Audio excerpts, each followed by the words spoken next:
gentlemen, please welcome on the pitch the team from ATU Galway and the Marino Institute of Education.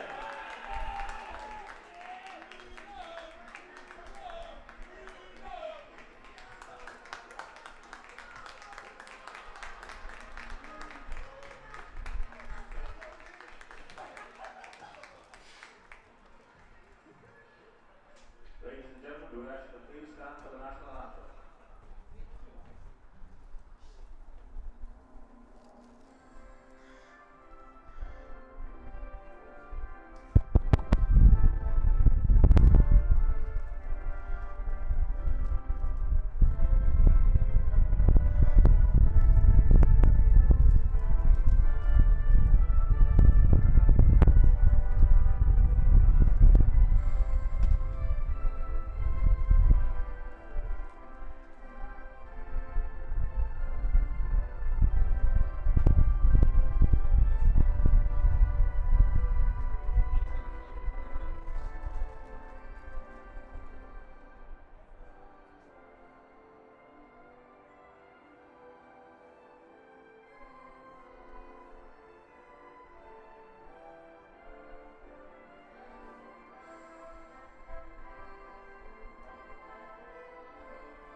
Hello and welcome to Athlone Town Stadium for the CUFAI Invitational Shield Final between ATU Galway Campus and Marino Institute of Further Education. I'm Gordon Brett. I'll be on commentary today with Colin Fortune.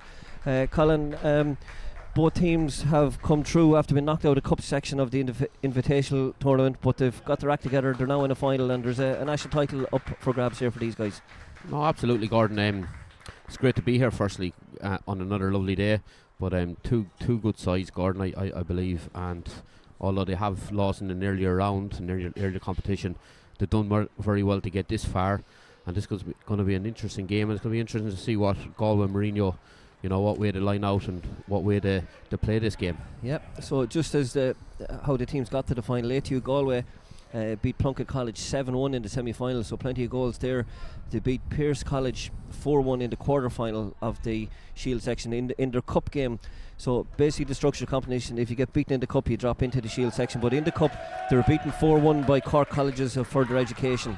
And Marino on the other hand had a bye in the quarter-final, but they started out in the cup and were well beaten by the Law Society 8-0 in the cup, and then they overcame our own college, myself and Colin, TUS Midlands representatives, and they beat our guys 3-0 in that semi-final. Yeah, no, I've seen that game, Gordon. It was a very good game, and they were very impressive, Marino.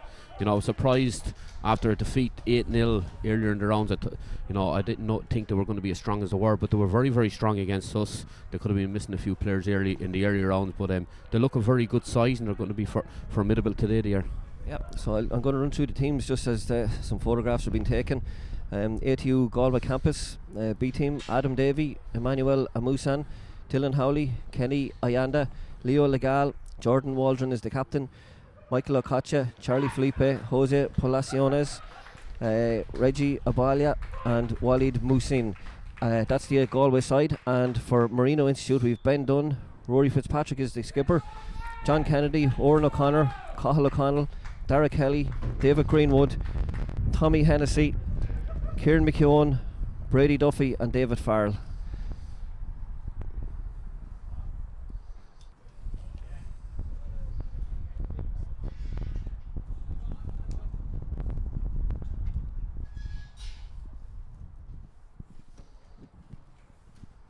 So just waiting for the final formalities. The referee is Willie Stokes in the middle, and we've Paul Tone and James Murray, I think, is the other linesman.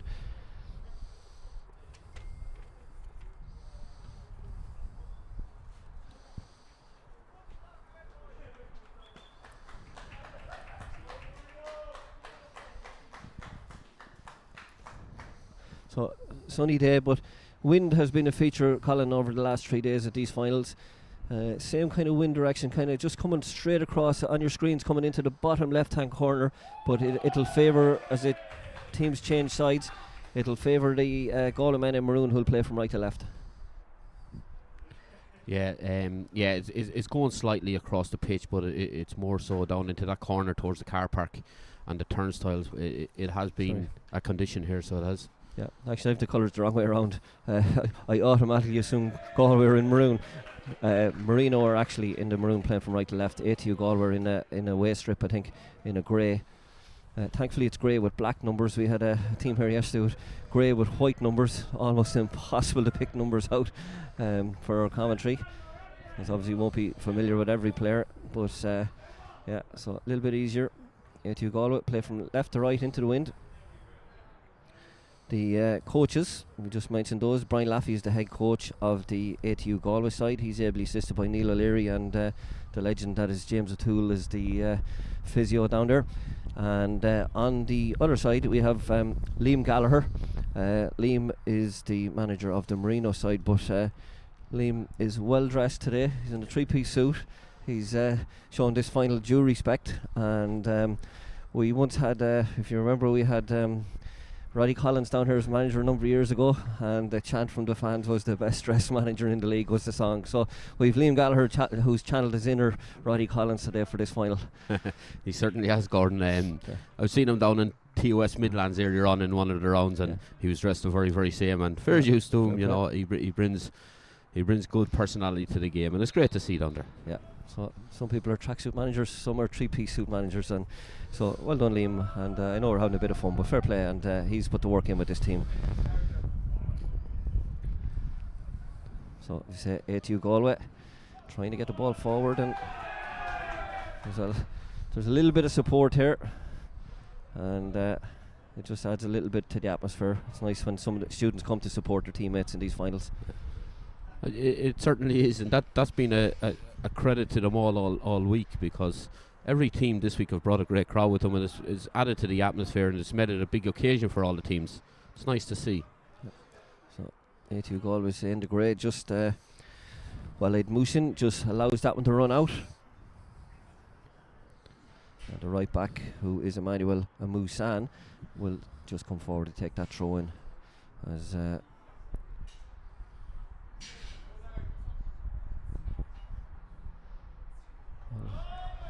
just an effort there by Reggie Abala, who seemed to actually catch that ball almost.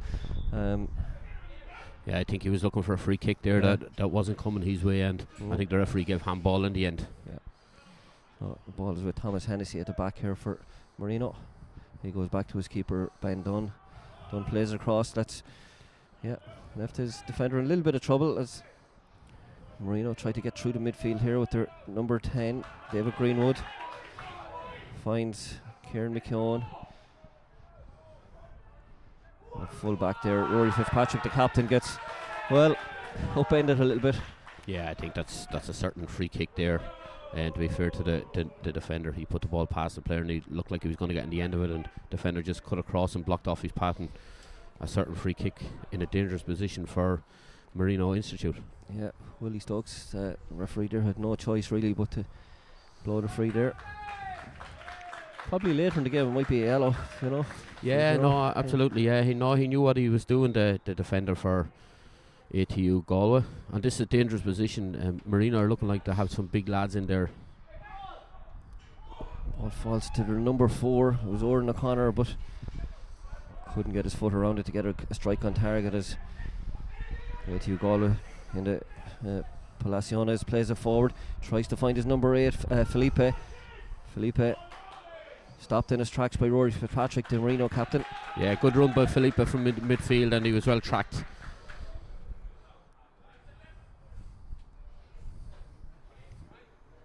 So Amusan with the throw in. It's helped on by his number 11, Musin. Ball switched wide all the way out to the left back, Dylan Howley. Howley just gets the ball into his number 7, that's Okacha. And he's again under pressure from Fitzpatrick, the right back, who looks physically strong and imposing. Yeah, that was good, strong defending. Okacha, I thought he was away from him there at one stage, but to be fair to Fitzpatrick, he got back at him, and I think he's just his strength outpowered Okacha. Yeah, he tried a little backheel there, and he's conceded a corner, first corner of the game, and we'll So a little bit of work here for maybe Ben Dunn in the goal for Marino.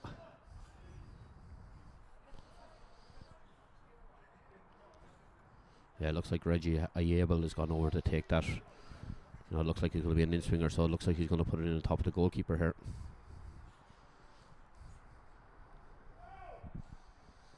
He looks to go to the near post, but it's headed away by Fitzpatrick. He really needs to beat that front man in the front post early. Give his attackers a chance. Defenders won't be too happy, Gordon, coming up that far of the pitch and the ball not coming into them. Yeah, it's always frustrating for the centre backs in particular. Yeah. So good pressure there by number 17, David Farrell, just putting Emmanuel Amusan under pressure, but stopping the forward pass. There's Marino look to play, but through their number 6, Cathal O'Connell, it goes back to his centre back to number 4, Oran O'Connor. O'Connor just stepping into midfield and plays it wide, keeping possession. There was a little underlap there from Kieran McKeown, but just couldn't get the ball out to him, Colin. Yeah, no, Oran O'Connor stepped in well and tried to play it wide. It was good to see by the centre half. It was good dominant play stepping into the midfield. He tried to play it wide and it was intercepted. And ATU Galway were on the break there, but it's just been pulled up for offside here. Yep, assistant referee Paul Tone on this side. Quick with the flag.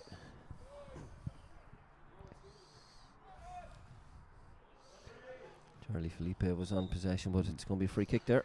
Yeah, so already Charlie Felipe looks dangerous. He looks a threat. He's busy in midfield. He's making them runs forward. And he looks like a tricky player on the ball. Yeah, he's slightly built compared to some of the other players in that midfield, but he does look like he has a bit of ability, and as you say, he's looking to get forward. That'll be another free kick just conceded by Kieran McKeown. And again, Okacha I think over in that left wing again. He just touched it past McKeown, and McKeown fouled him. Hopefully the delivery this time will be a bit better and it'll give the defenders an opportunity to go attack it in the centre of the box. Yeah, Marino have literally left nobody up. David Farrell just maybe 15-20 yards outside the box, but he's been picked up by Cathal O'Connell. And ATU Galway have realised that they had 3v1 really, so they're sending another player forward just on the edge of the box. The ball goes in better this time, but Ben Dunn will take that comfortably. Yeah, that'll do the keeper a world of confidence. That's well held. It was a good delivery, to be fair. It was with power and he's beat the first man, but the keeper has done very well to come and claim that and hold on to it. Cathal O'Connell feeds Fitzpatrick the right back. He's looking for a big switch here, I think. Trying to find, trying to hit a Farrell. No flag. And Moosin looking for a flag, but he's not going to get it. Greenwood trying to link up with Farrell, but ATU put it out for a throw-in. There's John Kennedy with the throw-in, trying to find his number 9 who's under pressure there, but he wins the corner. Really good play there by the number 9, Dara Kelly. Yeah, Dara Kelly done well there. I thought it was going to go out of play for a goal kick, but he held it up well and he sucked the defender in and got a corner off him.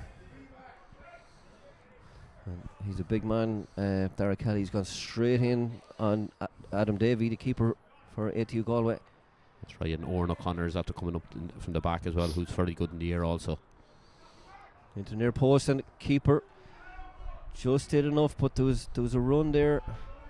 That's right, Thomas Hennessy made a great run from the back, and he got there. I thought he got there, but seemed to just miss the ball then, unless he lost it in flight or that. But that was an opportunity, and it was a good run, but the keeper done well to hold on to it.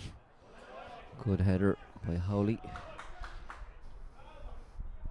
Sorry, it was actually by John Kennedy. Get my fullbacks, left fulls mixed up there. But there's a bit of space out wide here now, but ball is going to be just picked up by Leo Legal. Legal just needs to do a bit of work to keep it in, and he puts it out for a throw-in. It's come off a Marino player. Yeah, Legal done well there, to be fair to him. First of all, keeping it in from going out for a corner and then winning a throw-in for his team. Fitzpatrick at the header, gets into McKeown, and Kelly finds McKeown again. McKeown with the shot, but Adam Davey equal to that. Yeah, good strike by McKeown. You know, he got onto that right foot and good strike. It was on target and well done the goalkeeper. So Legal steps out with it. Finds his left back, Howley. Again cut out by O'Connell. Ball will go for a throw in again.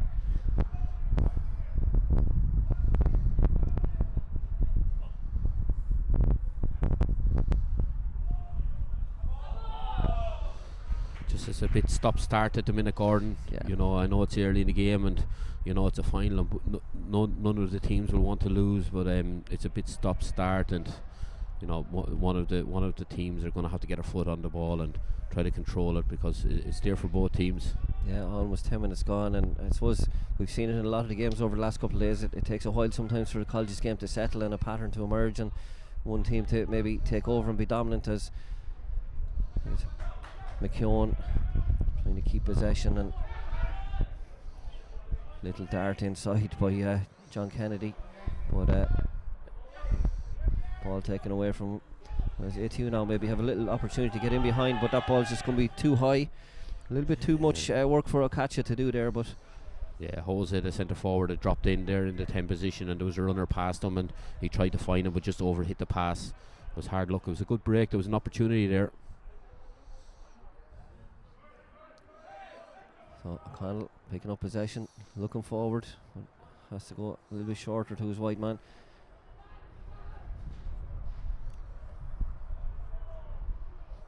Good feet there by Oran O'Connor. Gets it back to his central defensive partner Thomas Hennessy. A little bounce pass out to Kennedy here at left back, and Farrell gets it back out to Kennedy. Kennedy has a runner outside, but he opts to go. But Legal will cut that out. He was looking to find Kelly.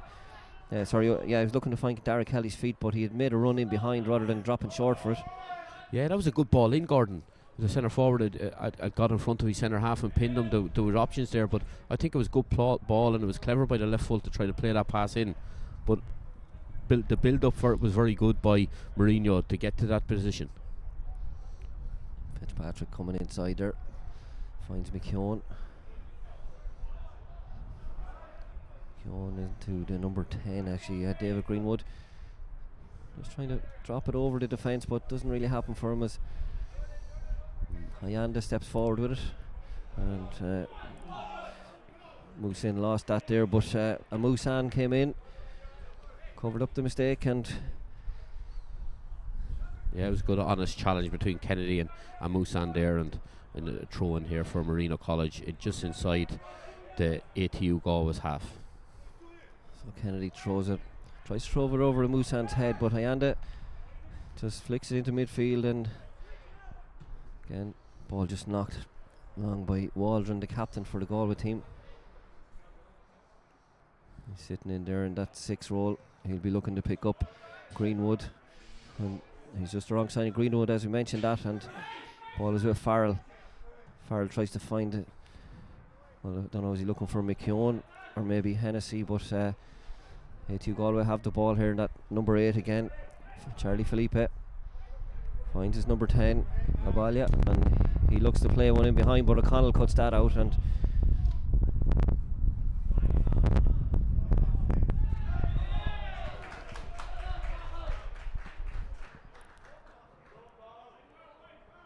good play there by the number 6 from Marino College, Cottle O'Connell, just getting himself in between the ball and the man and taking a free kick.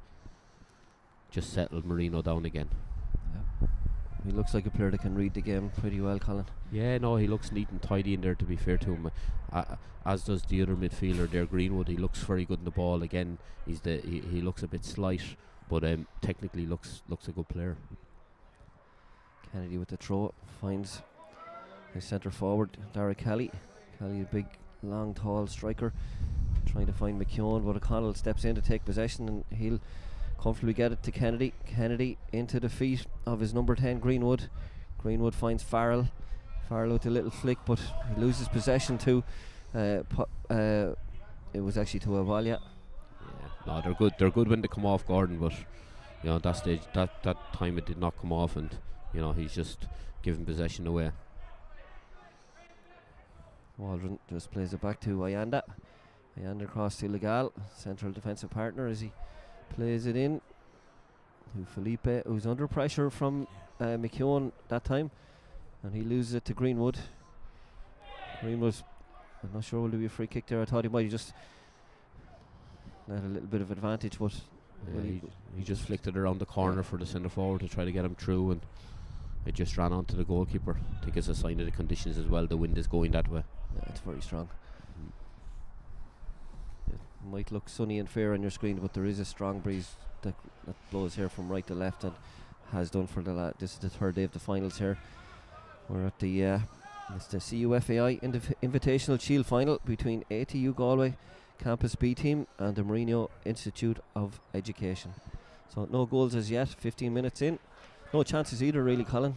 No, there were one or two half chances by Marino, just long distance shots, but nothing of note yet.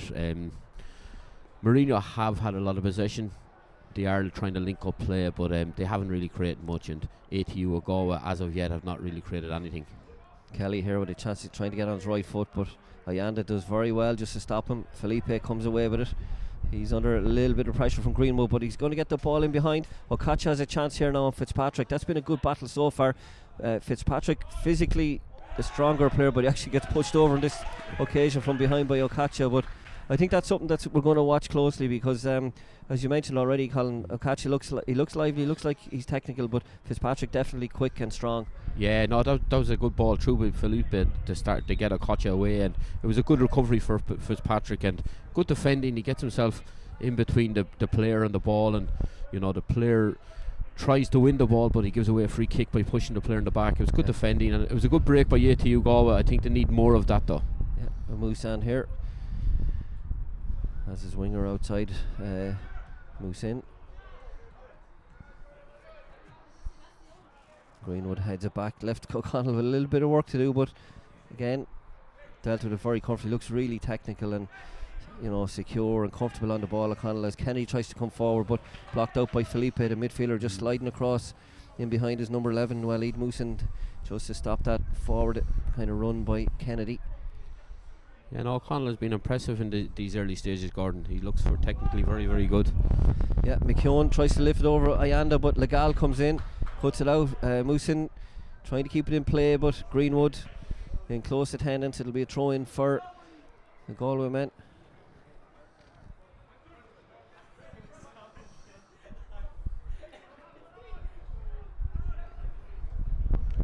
So Okacha trying all his tricks and stopped by Hennessy. Just comes off the hand of he was unlucky because it was totally unintentional handball. Yeah, but he knew straight away. He stopped playing straight away. That was very unlucky. Connor goes long, but Waldron, the captain for Galway, heads that one away. Ball is with Farrell, but just runs away from his toes. Okacha picks it up, it's actually Awalia. I have just got him mixed up there, but O'Connell picks it up now. He always looks forward, gets the ball out as far as Farrell. Run here by Duffy. Duffy gets it across, and Kelly with the chance, and that's the closest we've come to a goal, Colin. Yeah, that's the closest we went. We've come to goal. Brady Duffy has done very well out there, so he did. He won that ball, went by two players, and a good cross. Dara Kelly was very unfortunate. I thought the keeper might have got a touch, but no, it didn't seem to have. That's a great opportunity. It's probably the first opening we've seen. A good play by Marino College.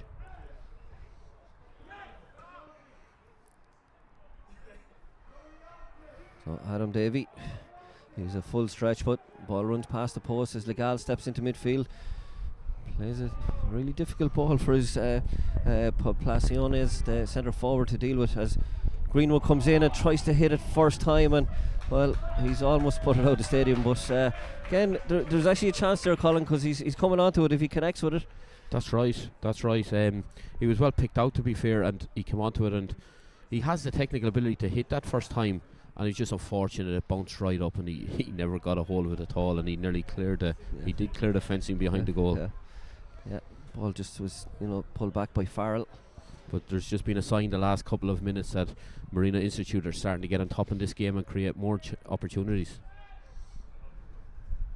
Felipe in there trying to win the header as Legal comes in, nods it down to Poblaciones, and Avalia there trying to get it down, just trying to get clean possession, and Musan comes forward, gets it back to Avalia, and he holds off Greenwood. Should go strength there. He should go strength to hold off Greenwood. Plenty of physical confrontation in there, but Farrell won that one, and he was driving away, but William Stokes decided he'd blow the free kick.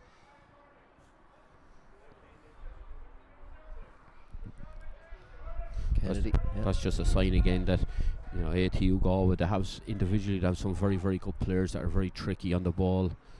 You know, they just need to link up a bit more together. They seem to be very playing as individuals at the minute.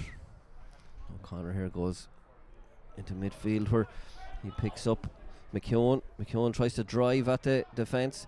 It's with Greenwood on his right foot. Oh, stop, blocked by Felipe, I think. Was it? No, it was who's down?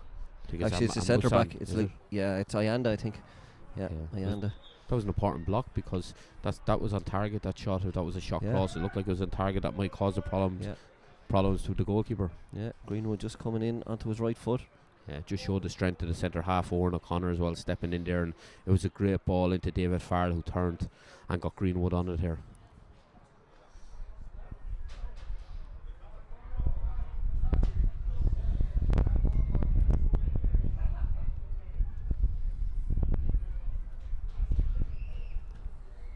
So I'm not sure where he caught the ball, or maybe it was just when he twisted he's up anyway. If anybody can get him right, it's James O'Toole. That's for sure, the magician. Yeah. No, he looks like he's okay, Gordon. He just got it in the body, or he looks like he's okay. Fortunately for ATU Galway, he's had to come off the pitch here though, and they're down a man now in centre half, so they need to be careful here. Yeah, the captain Waldron has dropped in there temporarily on to Kelly, the big striker, the number 9 for Marino. As Galway have an opportunity here maybe to play, but they've given possession away. It's going to be picked up by Oran O'Connor. Yeah, again, there was a chance for a break there, but it wasn't good distribution down the line, and they're just giving the possession back again. That first key pass forward just not reaching a teammate, and you know they're losing possession as quickly as they've won it back. When they look, as you said, they look dangerous. Yeah, it's just a combination of O'Connell there and Hennessy sitting in front of the O'Connor that's just sweeping them balls up and picking up them balls in the middle. Yeah, Farrell has just got Hennessy away on the right, but good defended by Legal, but it's actually Brian Duffy on the right there. But there's a little bit of pace shown here. Rory Fitzpatrick gets a little nibble on Musin, who has swapped wings. Okacha and Musin have swapped wings from left to right for the Galway side. Yeah, it's an interesting ploy, and you know Fitzpatrick done well there just to get a toe on that. But Fitzpatrick has been tested early on here.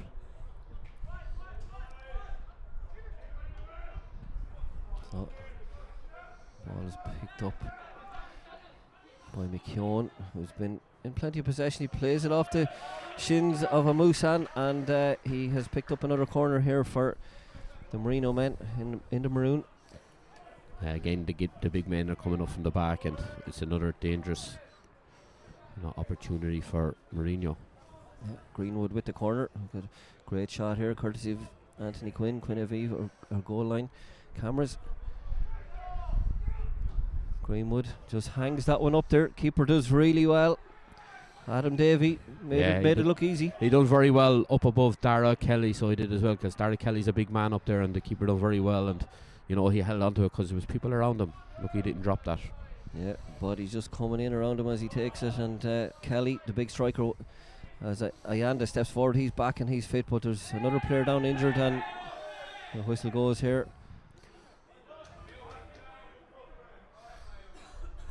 Looks like, is it David Farrell that's down? He seems to be holding his right ankle. Yeah, Farrell, the number 17. So James O'Toole will get a step count up today. It's his second time onto the pitch. Here, 23 minutes gone. It's the CUFAI Invitational Shield Final for 2024. ATU Galway Campus Men's B Team versus Marino Institute of Education.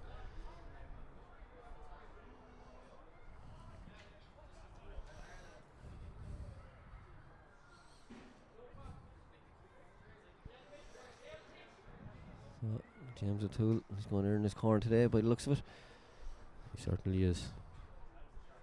I'm just looking there, Gordon. It's an interesting switch ATU Galway have made between Okacha and Moosan swapping wings, because Okacha, he did have a run at Fitzpatrick once or twice, but Fitzpatrick seemed to outpower him. But Moosan over that side seems to like to come in onto his right foot, so that might be a different problem for Fitzpatrick defending over there. Yeah, for sure, and it just means that the number 7 this side here as well, the Okacha is up against maybe a player physically more matched to his kind of size, and as you say, it might give them better options on both wings.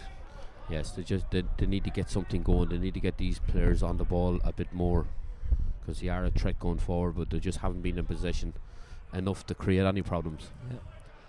O'Connell here in possession, gives it to his partner at the back there, Oren O'Connor. Picked up by Legal. O'Connor does look to play forward pass and find feet, and he's not just hoofing. I know he lost possession there, but he does look to find people. No, he does 3 or 4 times now he stepped in and tried to play. I think the centre forward, he needs to link up with the centre forward a little bit more. Derek Kelly seems to like the ball in behind the defender, and at times it's on for him to come in front and try to bring other players into play. But it's good by O'Connor again stepping in. McKeown tried to take that on the run, but just knocked the ball a little bit too far ahead.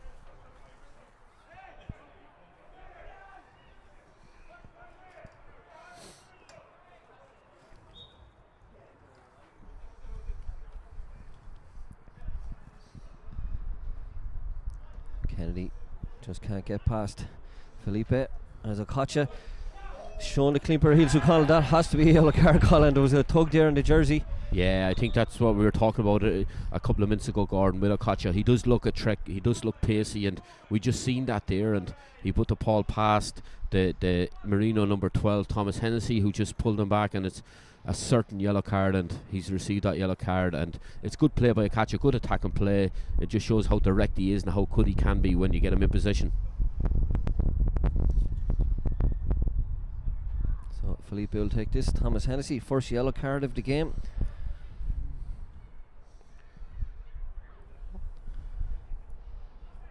We might check that one, because I thought it might have been actually, or our screen said Hennessy, but I think it was O'Connell. I'm not sure though. We'll check it. Yeah, we'll need to check on that one, Gordon. Yeah. I think there was 2 of them pulling out of him, Gordon. Yeah, I definitely, O'Connell got a tug on his jersey, but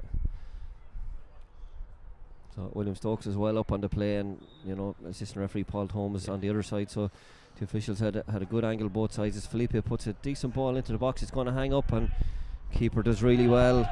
Ben Dunn, that was very, very composed goalkeeping. That was outstanding, because there didn't seem to be a call by him either, and his defender Dara O'Connor seemed to go for the ball as well, and he done very well to hold on to that over his head. Greenwood putting pressure on Felipe, but Felipe got the ball back to Ayanda, and now Musan gives it to Okacha. Okacha inside, and he's trying to pick Awali up, and doesn't really have any options forward as Waldron, the captain, gets in possession. And Musan again plays Okacha with Kennedy, trying to send him inside, getting good body shape just to stop him going outside him and maybe going on a run. Yeah, it was good defending. He didn't give him any space on the outside at all. He forced him inside, and Okacha just gave it away then. Yeah, Farrell just plays the ball in behind. He's asking an awful lot there of Brady Duffy, because he had dropped short for it, and he was 10 yards short of the fullback. It was always going to be an easy one really for John Kennedy over there. Yeah, especially in these conditions as well, Gordon. I think that just has to go to his feet and try to get him one-on-one with the fullback.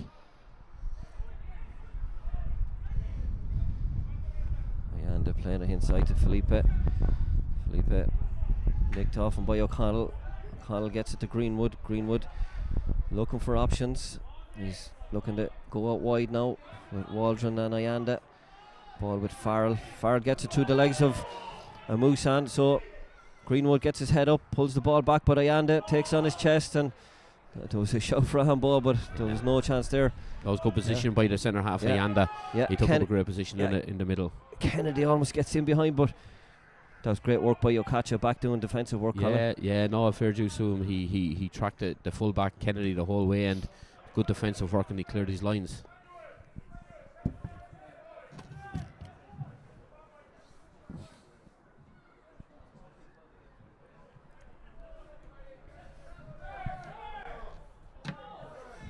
Yeah, just good word. It's definitely Hennessy who got the yellow card anyway. That's David Farrell in the middle. He took the ball off his centre half, Hennessy, and he stepped in, and the keeper was off his line, and he spotted it, and just the execution of it wasn't great, but it was good to see it. With those conditions and that wind, Colin, keeper's off his line, it could be caught. Absolutely. Adam Davey, good header by Greenwood, jumps over Postolianis.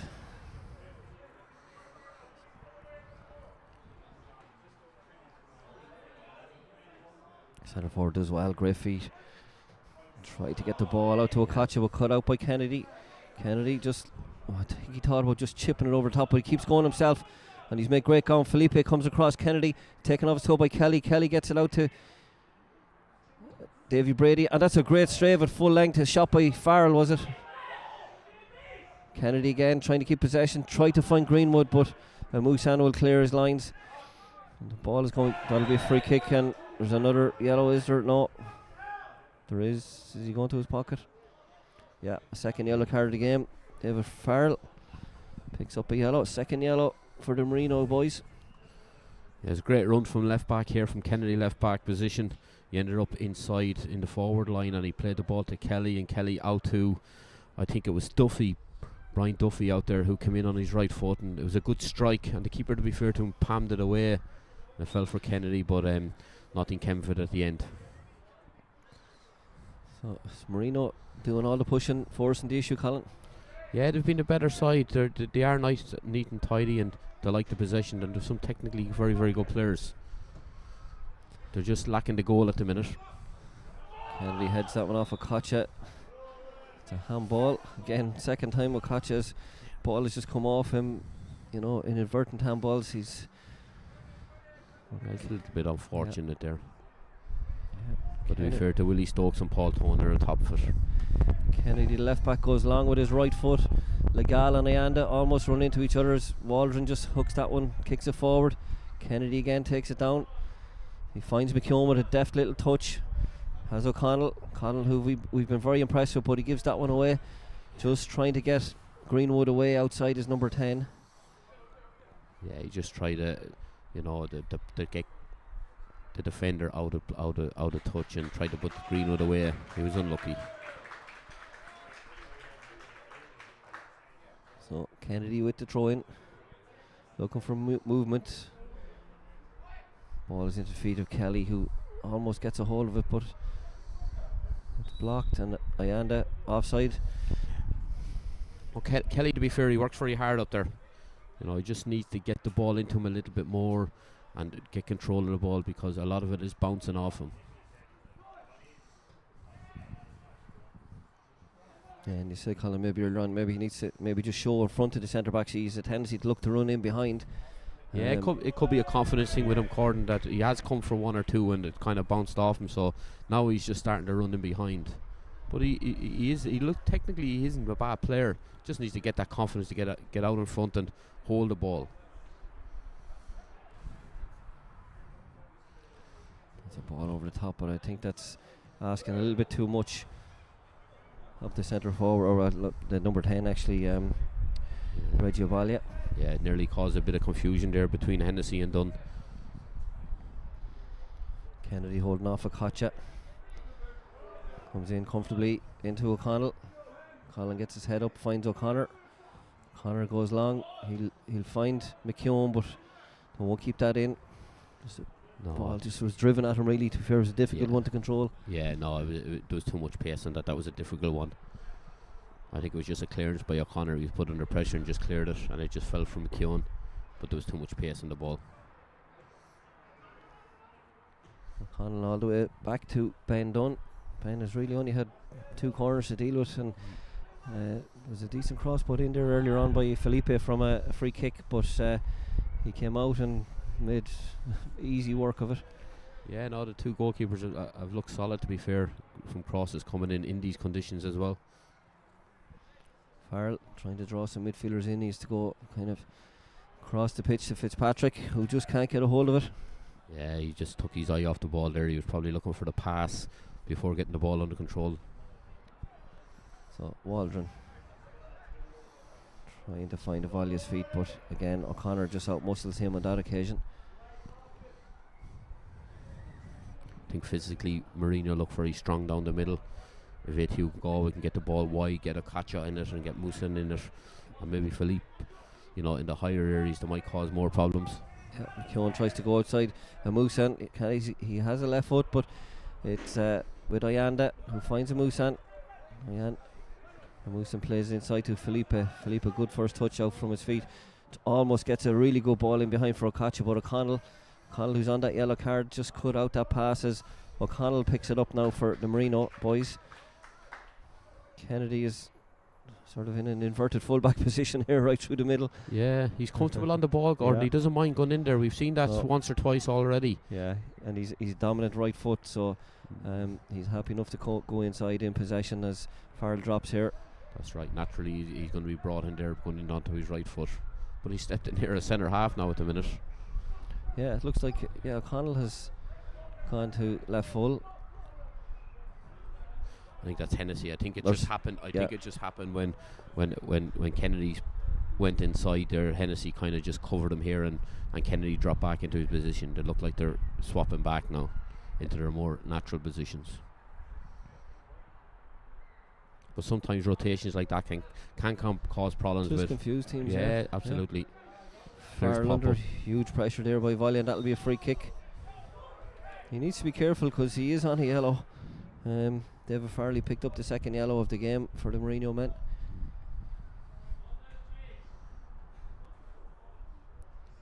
And Musan stepping forward, finds Okacha, he finds Felipe. And Musan opts to stay deep rather than get high, and maybe he should have pushed on a little bit. Colin, there was space there for him to get off the shoulder of O'Connell maybe. Yeah, there was. He kind of passed it and stood. This is where you need to pass it and move. Jose as well, the centre forward, is doing a lot of movement, but when the ball gets out to Okacha this side, he really needs to get himself in the box, because he's coming over here and closing a lot of space for Okacha, and there's nothing Okacha can do then. Trust your winger to get the ball down the line and get the balls into the box. McKeown in possession. Musan and Felipe nearby, little roll back does well, but he sent 2 midfielders the wrong ways. Be picked up by Greenwood, and that'll be a free kick, and we could see a yellow here for kicking the ball away. Yeah, yellow card coming out for first yellow card, Kenny Ayanda. Yeah, it's a silly free kick in the first place, Gordon, and then just frustration out of him. He just kicks the ball away, and fully deserved yellow card from him, and he's put himself under pressure now for the remainder of this game. Yeah, 37 minutes played. Greenwood with the free kick, David Greenwood. He'll swing this in with his right foot.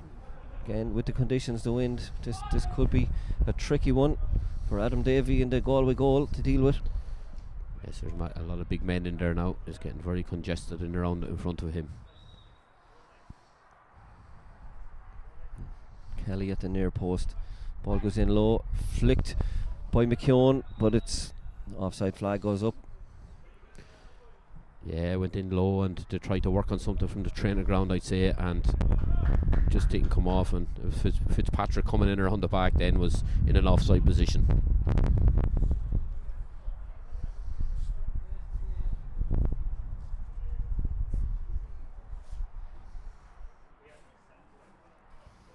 Just on 38 minutes, so 7 minutes to half time plus stoppages.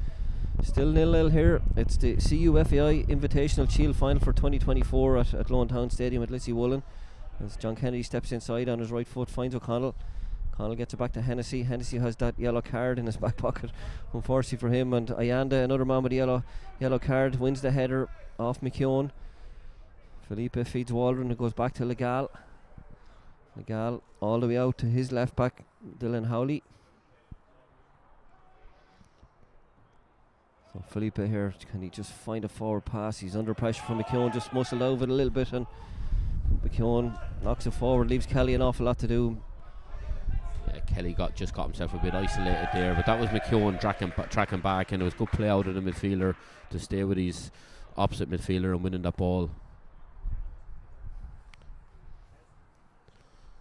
I know there's almost 40 minutes gone, and there's a couple of players starting to look tired out there, as well, and we've seen that yesterday as well. It is a big pitch in conditions, and there's a lot at stake here. Paul Tone just signals that the ball has gone out of play. Hennessy throws it down to his left back, Kennedy. Kennedy plays into Kelly, who helps it on. Farrell under pressure from Ayana, but needed a better ball maybe across the box. Ayanda making it easy. O'Connell with a huge tackle on Felipe. Really good tackle. Farrell flicks it, or actually McKeown flicks it down the line. It'll be pulled back by, it's a great ball across, but just probably a little bit too high. Ball back by Brady Duffy. Yeah, it's good ball in there, so it was by Duffy, and Kelly just couldn't get in there. It seems to be in a touch in there somewhere, Gordon. It seems to be a corner kick for Marino Institute. I think the keeper Adam Davey might have got a little slight touch on it as it went over.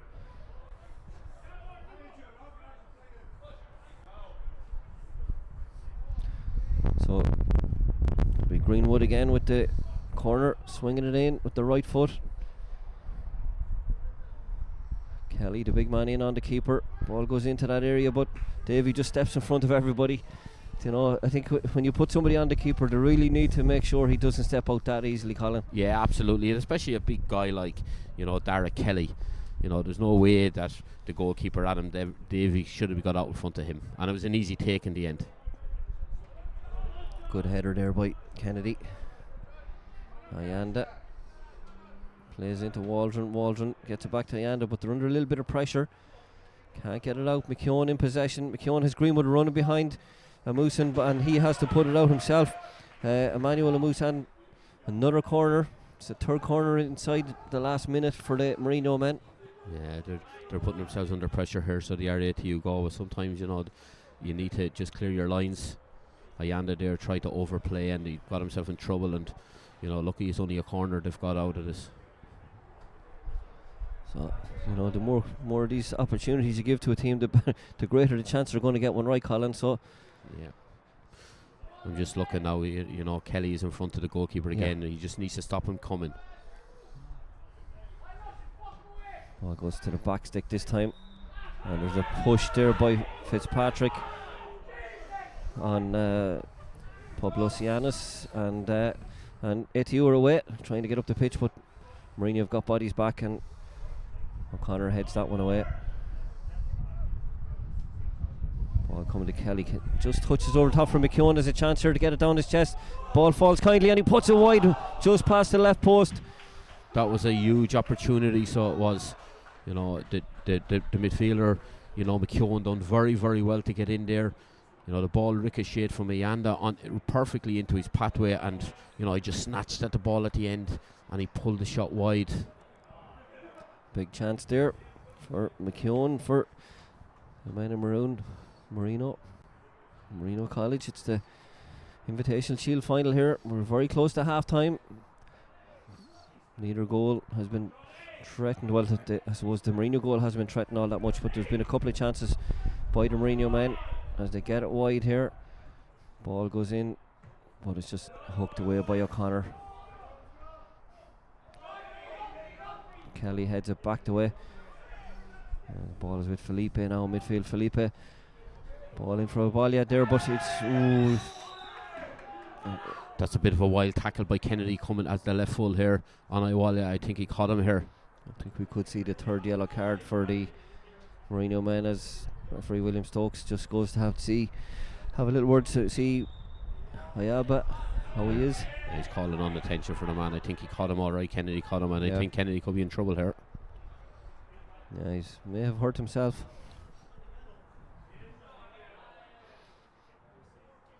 It was a good break by Philippe first, and then he put it onto Awalia.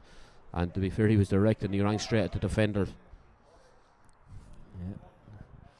James O'Toole back on the pitch, and to be fair to James O'Toole, he's been helping the Marino players when they've had injuries too. He's with the backroom team of the ATU Galway setup, but he has been on the pitch for Marino injuries also.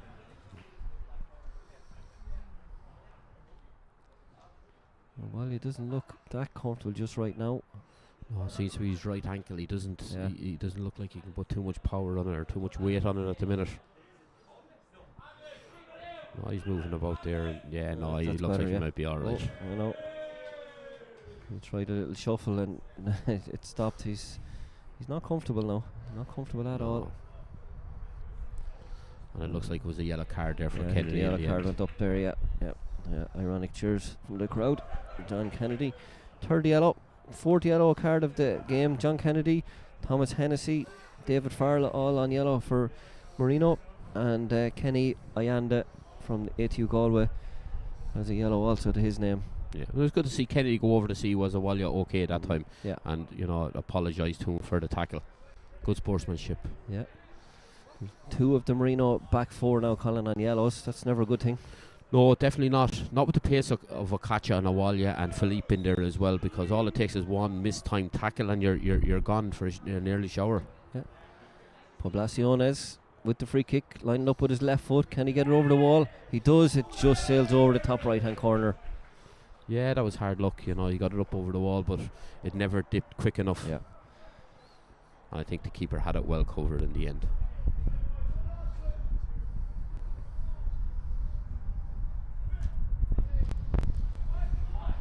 Hard to know which manager would be happier at this stage. Might be the Galway manager, Brian Laffey, given that they haven't conceded despite being probably second best, for most of the game.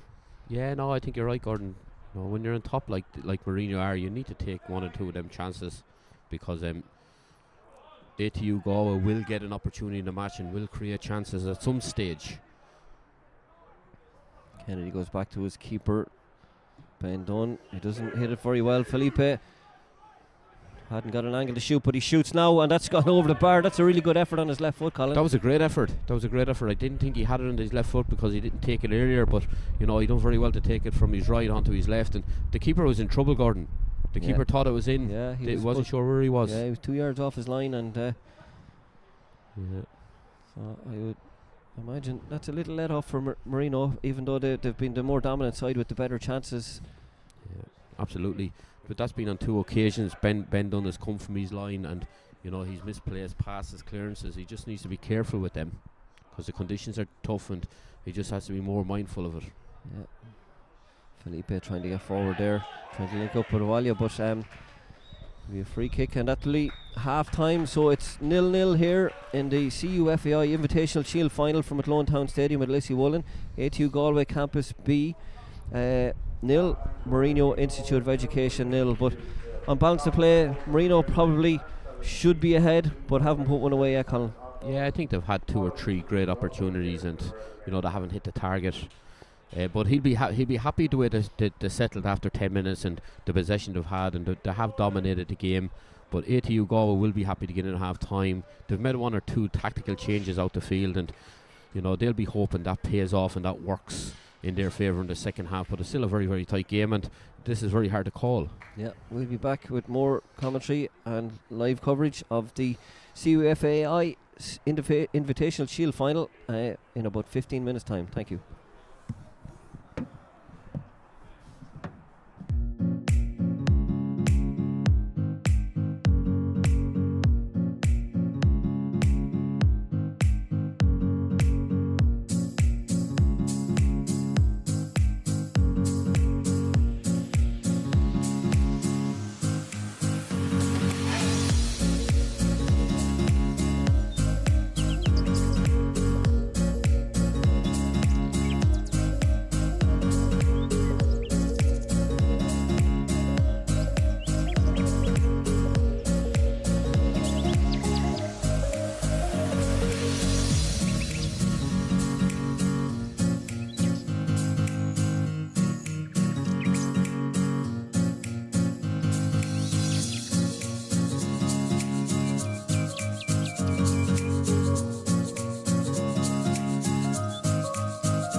Hello and welcome back to the CUFAI Invitational Shield Final from Athlone Town Stadium with Lissy Woolen. I'm Gordon Brett on commentary with Colin Fortune.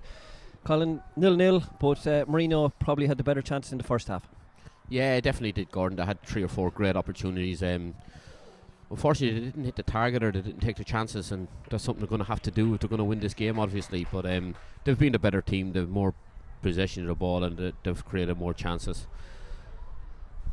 Yeah, they had the aid of a strong breeze in the first half, but the ATU Galway men will have that advantage in the second half. Yeah, I think we're undermining that advantage a little bit because it is a strong breeze there, Gordon. Sorry, it's actually O'Connell over there on the right. And yeah, both keepers did well in the first half. Anything they had to do, they dealt with crosses, corners, any shots that came at them, no mistakes so far from the goalkeeping departments. Yeah, no, there's been a few corners on both ends, and the goalkeepers dealt with anything that was thrown at them fairly well. McKeown here with a chance, just ball will run out, but it's going to be a corner, first corner of the second half after a minute. Yeah. And it's as you were from the first half. Marino are still on top again, and they're pushing for that opening goal, and they looked at threat from set pieces, so this is a good opportunity for them. Of course, they have Kelly, the centre forward, Dara Kelly, very, very tall, imposing figure, and he's been picked up by Ayana, who's probably the next biggest player to him from the Galway side, and but there's a big height discrepancy between the two. Yeah, I'm just looking at Oran O'Connor as well, and Legal. That's a mismatch straight away, and if O'Connor gets a run at this, he looks powerful as well. Just waiting for a ball to be returned. We have a spare one, but the ball that was kicked out is back now, so it'll be David Greenwood.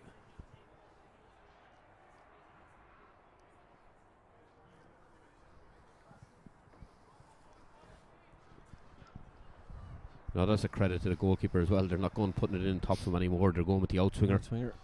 Greenwood going to. Oh, was there a keeper? Kelly. Oh, ball is headed off the line. I think it was the left back Howley that actually gets the header there. We might see that on replay. Ball goes in. Kelly gets a touch, but yeah, it's Howley, the left back. Yeah, really important. Yeah, it was Fitzpatrick getting on his head on the first, and Howley, to be fair, didn't know much about it, but done his job, got his body in the way, and done well. Yeah, similar corner. O'Connor with the header this time, with that one just doesn't direct it onto goal. Plenty of power. Yeah, that's an opportunity, Gordon. Just looking at the replay here again, he got a run at Legal there, and that's a great opportunity. That's a free header, 7-8 yards out. He probably should have been doing better. Yeah. Hit the target anyway. Just noticed the two centre backs on the Marino team. O'Connor played as the right side as centre back and Hennessy as the left in the first half, but they've switched over by the looks of it here for whatever reason, and Hennessy is on a yellow card. Maybe there's something they found in there that might help. And there was Willie Stokes, the referee, hadn't actually called. It was a handball by Mushin, but he hadn't blown it. But O'Connell, I think, caught it anyway. And I suppose William Stokes had no choice but to give the free kick for the first handball at that stage. I think the players decided that decision themselves, Gordon, that it's handball and that's it. Yeah, are you suggesting that the players should just ref the games themselves, Colin? Well, they've always been good at that, Gordon. You're very good at helping referees. I like helping myself, give good advice. Well, sometimes they need a helping hand. Yeah. And we've a guy there who's always good at helping it, Eamon Cunningham down to our right, who's thankfully on camera duty here for the last 3 days. Eamon, well known within League of Ireland circles for supporting referees up and down the country with vocal support, we'll say. He's no headphones on, so he doesn't know we're slagging him off at the moment, but luckily enough. Yeah, Fitzpatrick with a good long throw in. Legal heads it, but it's going to fall to McKeown. McKeown just can't get over it, and it goes over the bar. But it's been, 4 minutes into the second half, it's been just Marino picking up for her the left half and off in the first half. Yeah, that's another good opportunity. Very good flick on. And, Greenwood was coming in behind McGeown, and, maybe a bit better communication. It could have been easier for him to get a strike on goal.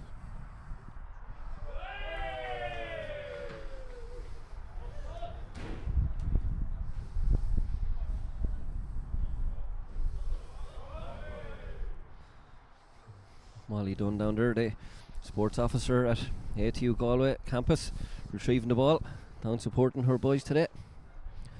Molly, top class camogie player in her day, an All-Ireland medal in her pocket from her county days with Galway. As Connor picks this one up and just runs into a little bit of trouble. O'Connell again, he's really tidy, Colin, on the ball. He's very comfortable. Always seems to have a bit of time on it.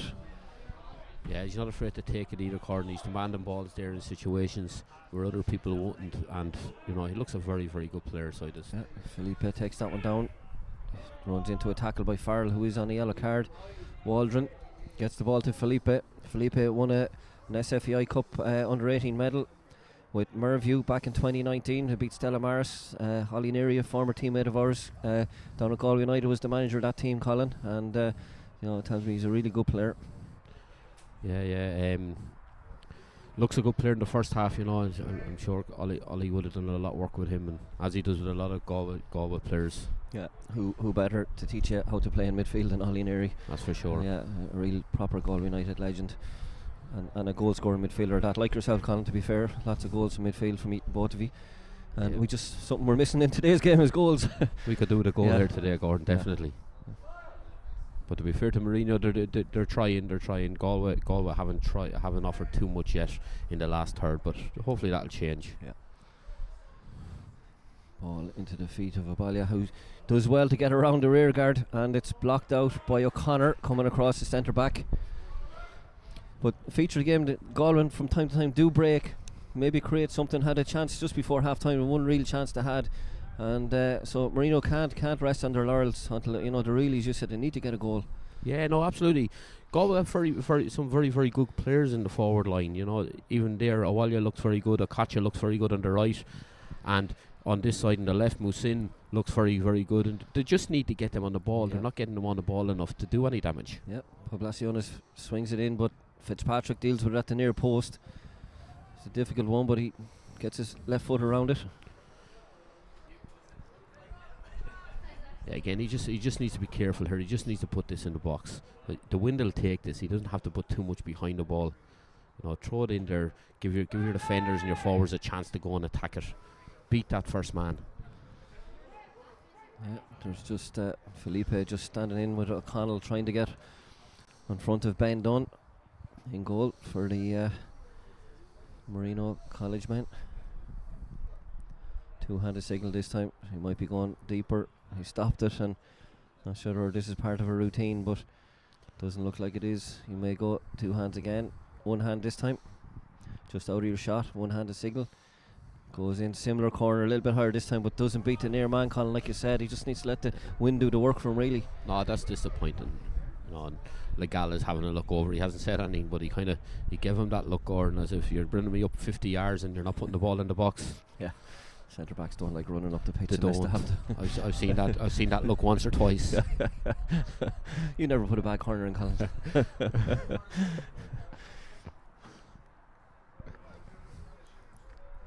So Kennedy at left back, another player on a yellow card. Just if you've only joined us in the first half, we had 4 yellow cards. It wasn't that there was no there was no vicious tackles or anything in it. But John Kennedy, Thomas Hennessy and David Farrell all carrying yellow cards into the second half here for Marino.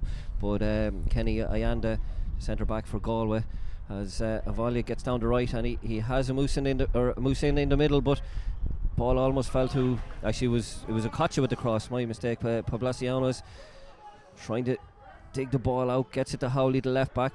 He's under a little bit of pressure just from Brady Duffy, sorry. And Howley just gets the ball, breaks from nicely, pulls to the edge of the box, blocked down, suspicion of a handball maybe.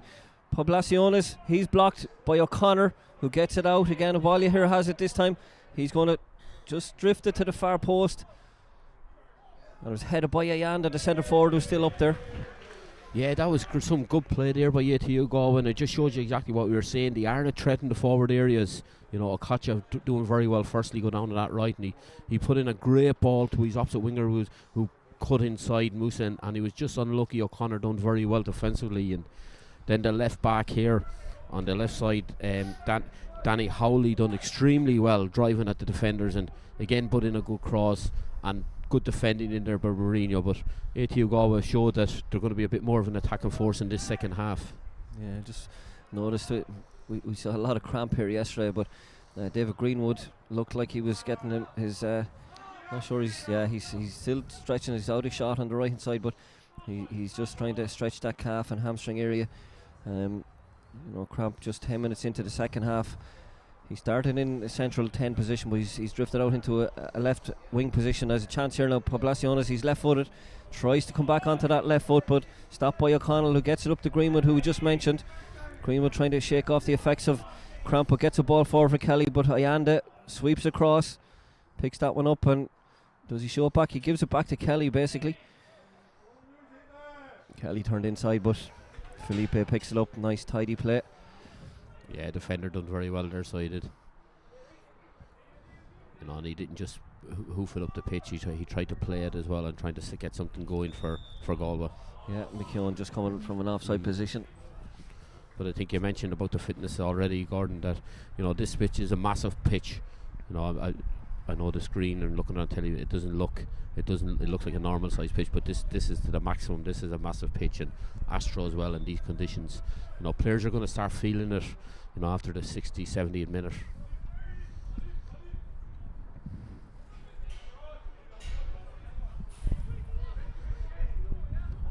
So Fitzpatrick, right back and captain for Marino.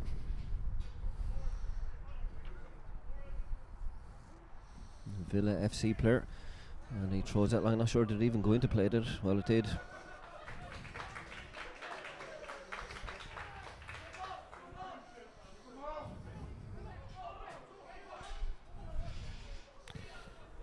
Howley with the throw in, tries to find Avalia's feet, but physical battle there between Waldron and Howley, but it's not long. And Musin flicks it away to Felipe. Again, good first touch from Felipe. Drops it back into Legal. Legal plays it to Howley as left back. Howley gets out in front of his feet, and Poblaciones makes a great run in behind. It's gone over the head of Hennessy.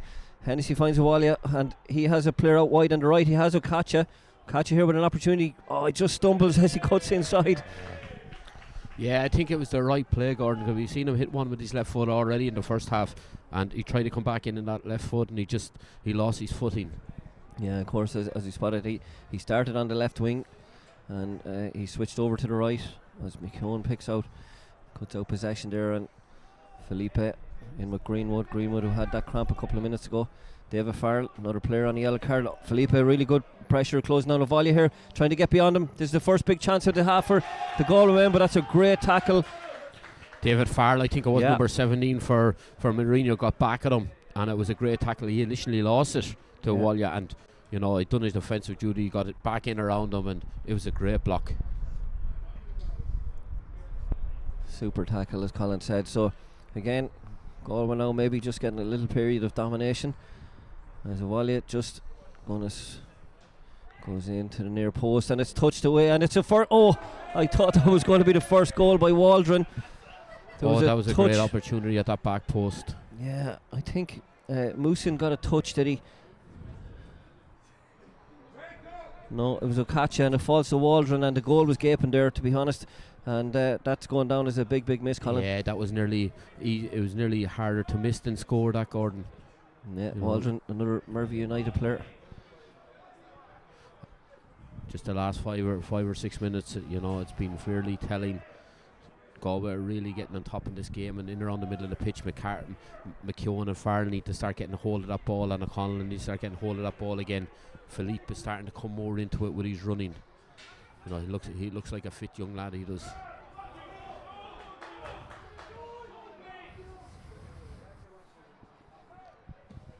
So Yanda just goes long, knocks it over, completely over the Marino defence, using that extra wind carrying it. Farrell drops deep. Yeah, this is no harm out in Marino trying to just kill the game, and after saying that, Hennessy goes and just gives it straight back to them. You know, they just needed to take the sting out of the ATU Galway attack there for a little while, try to get a hold of the ball. Moose in here. 3 Marino players around him working really hard. There was a wall, just a maroon wall. Avalia tries to take it down but just can't get it under control. Felipe gets a really good quick early pass out to Okachi. Comes inside, he gets a little touch but not enough for a free kick, but he has it back again, and this time John Kennedy comes away, but great work by Okachi out of possession just to stop Kennedy making any ground. Yeah, good work by Okachi. He was never going to get a free kick for that. Referee Willie Stokes was right on top of it, and you know he played for the free kick. He went down too easy to my liking, and Willie Stokes played on. We mentioned Ollie Neary there earlier on. Colin, just want to wish Ollie and the Connacht squad all the very best of luck in the interprovincial under 18 interprovincials. I think they're up in Donegal this weekend. They've had success in that competition before. And best luck to Ollie and Damien Brennan and Tommy Lally. Yeah, 3 great people involved there doing great work down in Galway. You know, they're years and years at it, and they offer so much for young players down in Galway. Best of luck, guys. So William Stokes, not for the first time, to blow the whistle here, just seeing little free kicks, but he's let it be taken quickly. Moosen puts the ball into Okacha, but he's left himself an awful lot to do. Connor should tidy this up and just steps outside him and finds Kennedy. Kennedy on his more natural right foot comes inside. Hennessy straight pass into midfield. Felipe is on it quick, just steps past O'Connell. Moosen is outside him, but really good recovery work there by McKeown. Just Felipe just didn't see him coming around the blind side as Kelly tries to get behind, but Legal closes off the run, and Howley hops it forward, and Jose Poblacianis blocked down by McKeown, who's done a lot of work. Well played by the keeper there, covering in behind his 2 centre halves and clearing that ball up. You know, Galway are really showing that they're getting into this game, and they're creating a lot of opportunities, and they're looking dominant at the minute. Yeah, they're making a change up top. The Marino team now. We have Kelly, the centre forward, going to be replaced by number 18, David Kenny. He'll come in. I'm just wondering, is it a straight swap, or is it looks like it is.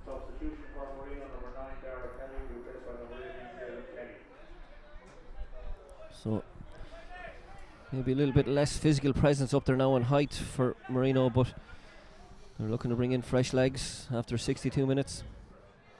Yeah, they're just trying to fresh it up and try to get themselves back on top in this game, because Galway have done very well in the second half. They've got on top here, and they've created a lot of chances. Ayanda just facing his own goal under a little bit of pressure by Greenwood, and I think that'll be a goal kick for the men in maroon from Marino. And don't be confused if you've just joined us, the Galway team are in grey, not maroon. I got caught with that myself at the start of the game. So yeah, the maroon on the backs of the Marino College men.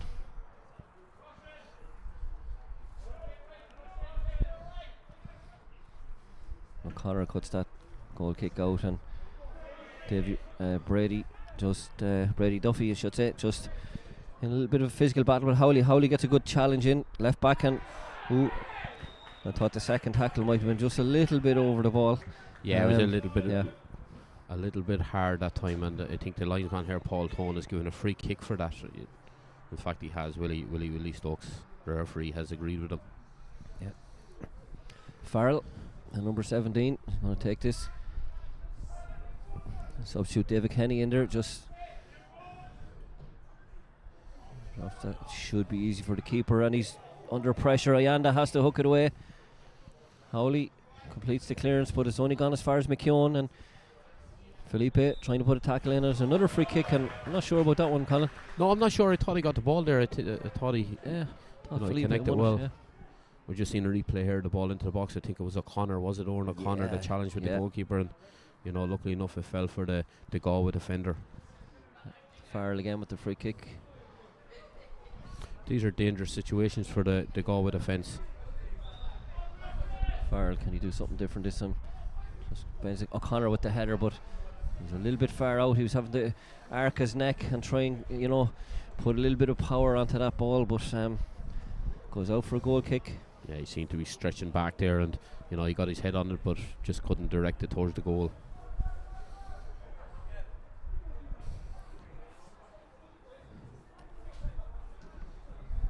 Legala stepping in here.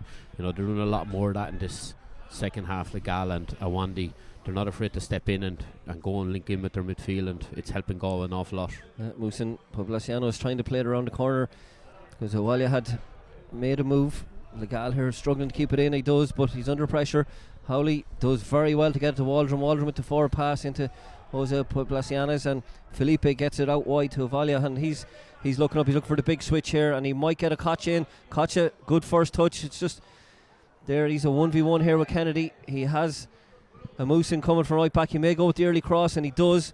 That ball is dropping in. It'll still stay with the Galway team in possession as Rory Fitzpatrick comes across. Strong challenge, and he's been again. I think he's a little late there. Yeah, he was a little wild there, I think. He's getting a yellow card too. Yeah, Musan kind of nipped in the front, and he just took a wild swing at Musan, and that's a certain free kick, and he's lucky to get away with. I thought he was going to the pocket, but he didn't. Yeah, he didn't. To be fair to Musan, he stayed on his feet.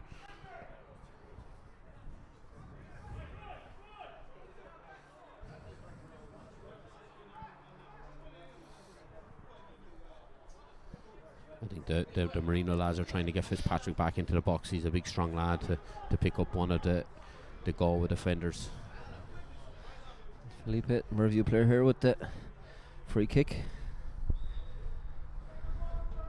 It's not bad. Well, it's too close to the keeper. I thought it might be just Wynn probably caught it a little bit and brought it in too close to the keeper.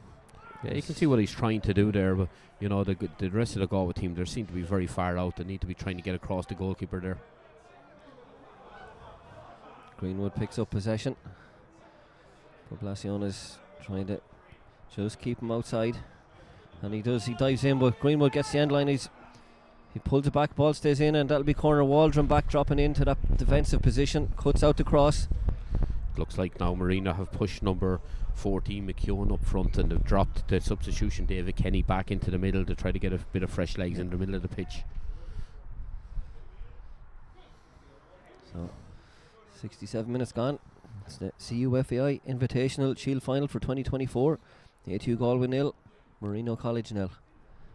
Decent ball in by Greenwood, but it's overhit actually. Yeah, Ken, just that little bit of precision missing from some of the set pieces today, Colin. Yeah, no, that's been poor again, especially with the wind. He's out there long enough that the wind is going to take that ball. Just give them a chance, drop it in there, and let them go to attack it, because O'Connor and Fitzpatrick have got their head on most balls when they did come in there. Yeah. Just noticed Fitzpatrick kicked the ball away there just before that throw in, and he was lucky not to get a yellow about a minute ago, and he's asking for a yellow if he goes down that route. But Kennedy has it here. He's playing off his right foot, the left back. We haven't seen him get forward as much in this second half as he did in the first half. Yeah, Castlebar man, but he's been one of the better players, as you said, Colin. He's able to step inside on that right foot. He wants to drive into space and make things happen. Yeah, no, he does, definitely does. And maybe playing on that left side, he's not as comfortable as in doing it, because he has to come back in onto his right foot. Mookson plays on behind for Felipe, but Kennedy should cut that out and gets it back to his keeper, Davy. Back to Ben Dunn.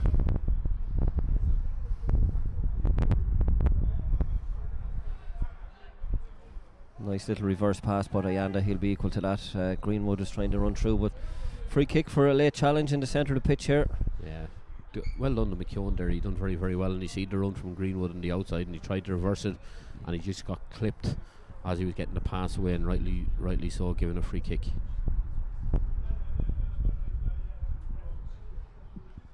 I must admit the officials today, Willie Stokes and that, he stayed on top of the game. He's at every scene, he's at every tackle, and that's a help. Kennedy's right foot holds up a bit in the wind. The header by Brady Duffy. Again, won't threaten Adam Davies' goal. Oh, again, it's just too far out, Gordon, to get anything on the goal. Yeah. Game really, Colin, at this stage, at almost 70 minutes played, it's pretty much anybody's game. Either side could score. Yeah, starting to get a bit stretched now. Game will start opening up, and players will start getting more space and time in the ball, and that's when the tricky players, the quick tricky players, will come into it. Value trying to get the ball around side, but Fitzpatrick just too strong for Moose in there on that occasion. Yeah, we've seen that on a few occasions already. Fitzpatrick, very, very good defending by him.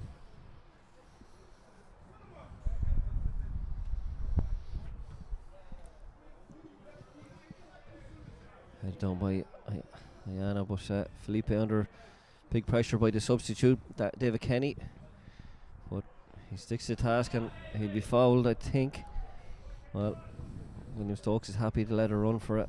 I think he's given the free kick actually. Yeah, he tried to let it go, but Felipe was not going anywhere with the ball, and he's pulled it back for a free kick. So Amusen drops it over, to gone too far in, too close to the keeper. That's an easy one for Ben Dunn. We've seen a lot of that today, Gordon. The free kicks going aimlessly wide or into the keeper's hands, or that. We just need a little bit more quality, because they're great opportunities. Yeah, and to be fair, they only had one player up the middle really. If you're going to drop those balls in, you need to get bodies up there. If you're going to, try and drop it over that last line of defence, and again, sometimes decision making can be a little bit difficult with fatigue, as Felipe makes a great run through the centre. He finds Poblaciones, and he's under pressure with 3 Marino players, but gets it back to Felipe. He can get it out wide now to Moosen. Can he do something here? But he's offside. Should never be offside in that position. He needs to look across the line and just step. He didn't need to go there. Yeah, that's the one that has coaches jumping up and down the sidelines. As you said, he can look right across. He can see every player inside them, and it's a crime to be caught offside in those situations. Yeah, absolutely.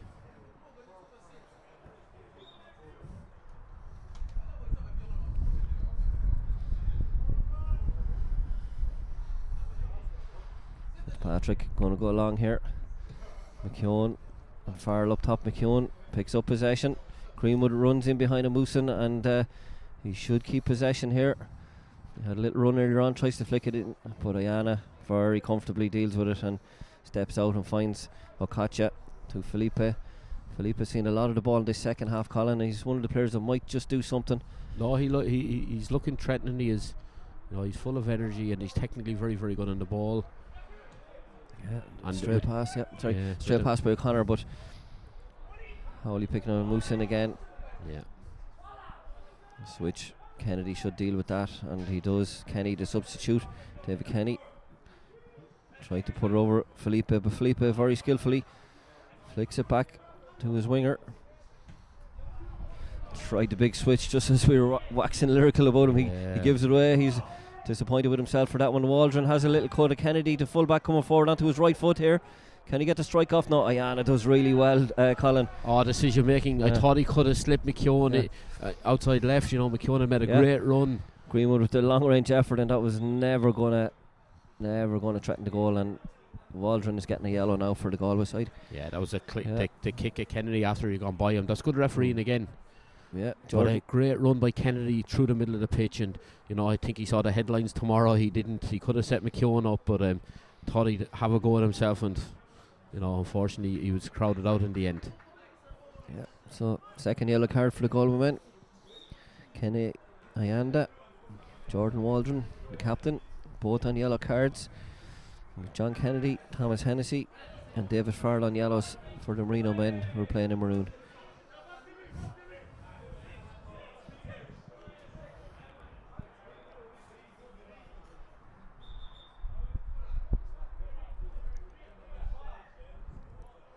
William Stokes pushing Fitzpatrick back.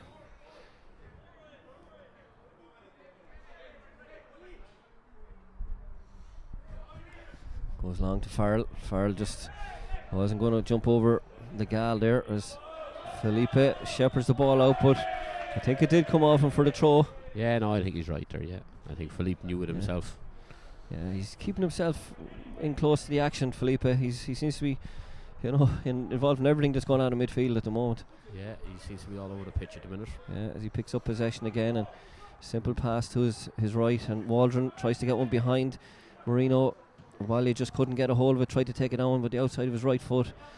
Moosen gets it back to, again, Felipe. They're giving him a lot of space to get on it and look for those forward passes, but on that situation, Colin, there has actually nothing up the centre really to aim for, That's right.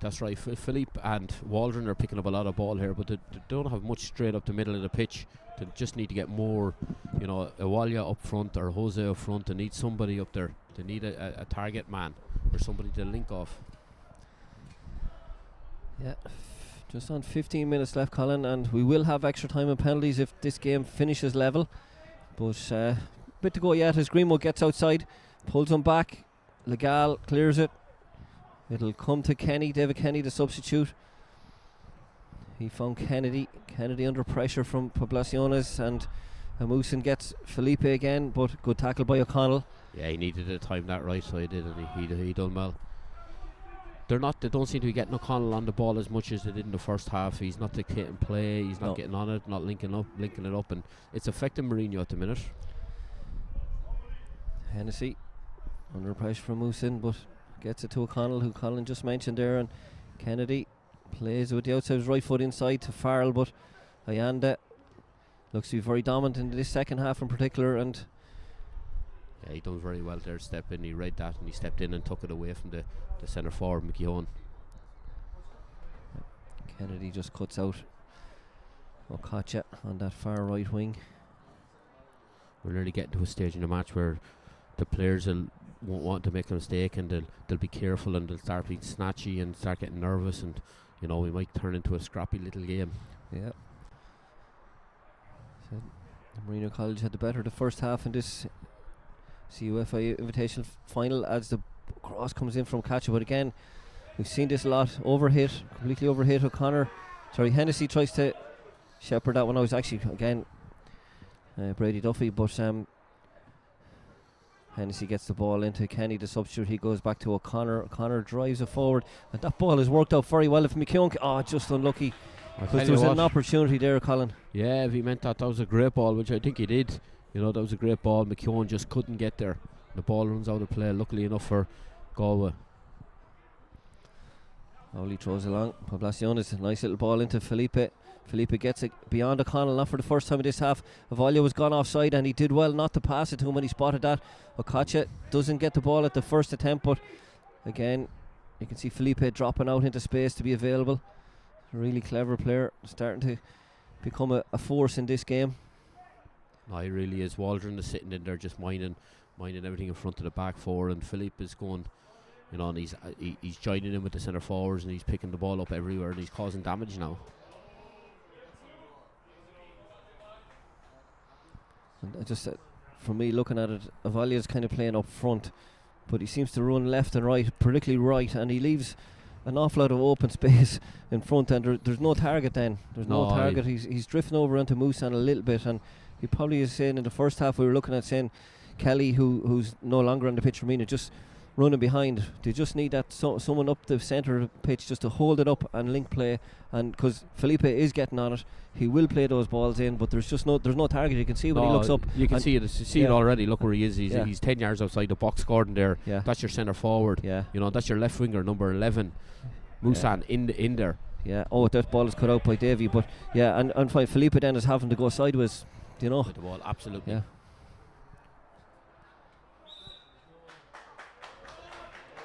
Pushed by Howley, the left back for Galway.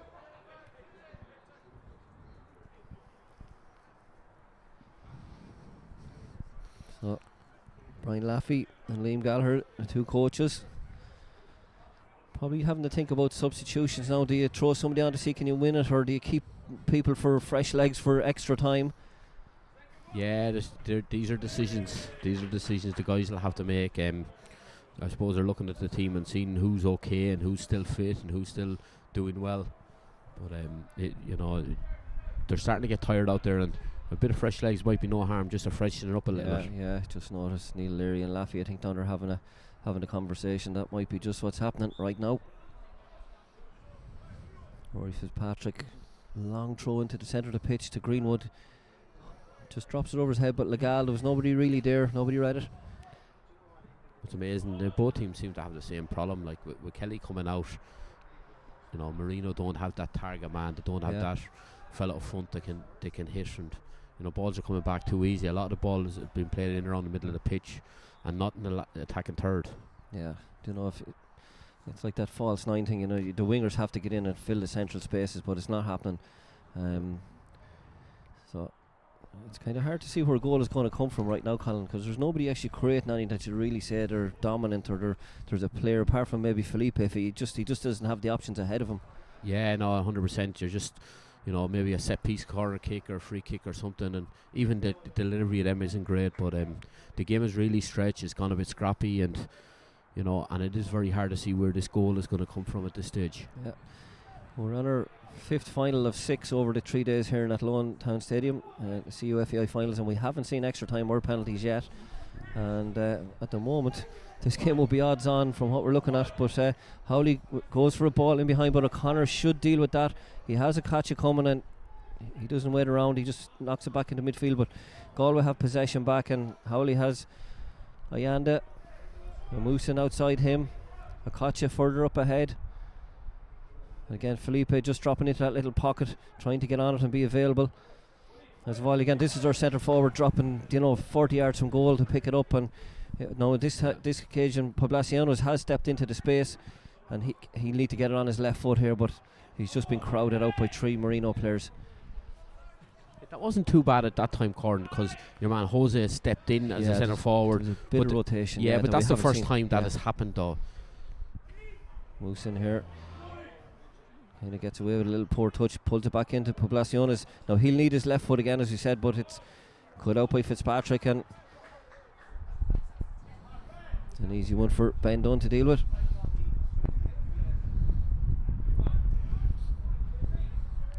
Fitzpatrick to Hennessy. Hennessy goes back to Dunn. Dunn out to Hennessy again. Hennessy on that yellow card from the first half. And Fitzpatrick, really strong challenge there by Poblaciones. I don't think there was anything wrong with the challenge. I think that was a good strong tackle. Won the ball cleanly. You know, it was hard tackle. You would have enjoyed that one yourself, Colin. No, it was a good tackle. It was well timed. Yeah. Fitzpatrick is up and he's okay again. You know, it's just a good hard tackle. Owen Hanlon is about to be introduced for the it looks like Farrell is coming off. Owen Hanlon is going to come in for Marino. David Farrell looks to be limping there, and he was on a yellow, so yeah, Farrell is about to leave. Done very well in the first half, David Farrell. No, he did die out the last 15-20 minutes. Yeah, I think he might have taken a knock at one stage in a challenge here early in second half, and so maybe that's just become a bit of a problem for him as the game has gone on. We're into the 82nd minute. We're steering into 10 minutes each way of half time if we don't see a goal, and the possibility of the dreaded penalty shootout. Moves in, comes inside, plays it across to Okacha, who lofts a lovely ball in for Felipe with a chance to tried to get it on his right foot. Might have been better just to keep his body goal side of the defender and maybe hit one with his left foot, but that was a chance. But he's making those runs, Colin. He is. He's the most likely one at the minute, Gordon, from midfield to make them runs in behind. You know, surprisingly, like for a midfielder, he's the furthest man forward again there. But it was good defending. Yeah. And I'm going to hold off on asking you, but you might be, I'm sure you'll be thinking about it, the Min Plus player of the match, because we could have extra time and there's an extra 20 minutes for somebody to stake their claim on that reconditioned foam from our sponsors Min Plus. But as O'Connor comes forward, I just thought he was going to wind one up there, and he overhits it. Yeah, that's a tired pass. Yeah, I thought he was winding up again, Gordon. I think the ball just kind of caught under his feet, and he couldn't get the ball out in front and decided to try to pass it then.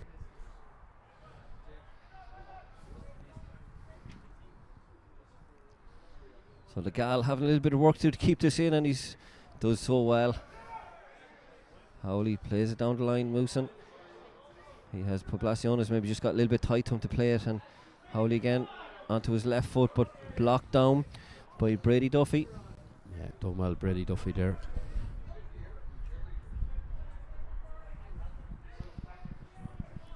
Almost inside the last 6 minutes here. The latest chance was a chance for Charlie Felipe, who just got beyond the rear guard of the Marino defence but couldn't get it on his right foot, and O'Connell here picks it up nice and composed. He has been all the substitute there. Owen Hallam made a run, but the ball's played behind him as Ayanda comes forward, and it's Moosin actually lost possession there, and Fitzpatrick back doing a bit of defending. Here's Moosin on his back, and he has to stick that one into the stand, not taking any chances whatsoever. No, not at this stage of the game. They're not going to take any chances, and he just puts the ball out of touch and get all his teammates back behind the ball and regroup again. McKeown is looking very, very tired up front now for Marino College. Yeah, he put a lot of work in the first half. As Bolly has this one here, but Thomas Hennessy sticks to his task.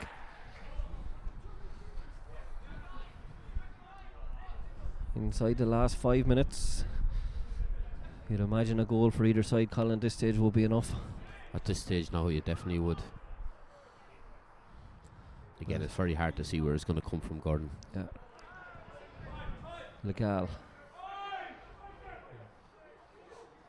Maybe a bit of magic from somebody or from somewhere. Yeah, we prefer not to see a mistake in a final here by any of the guys, because nobody deserves to kind of be the fault of a goal here, because they've all given huge effort today. Yeah, it's been a good, honest game. There's been nothing in it, and you don't want games like this to be decided by a mistake by anybody. Yeah, of course there's 3 teams on the pitch, as we say. The match officials have done very well. You've referenced that earlier on, Colin. Yeah, no, they've been great. Again, Willie Stokes, as you can see, the referee there on top of play, and he's ably assisted by his 2 assistant referees also. Yeah, James Murray and Paul Tone done really well.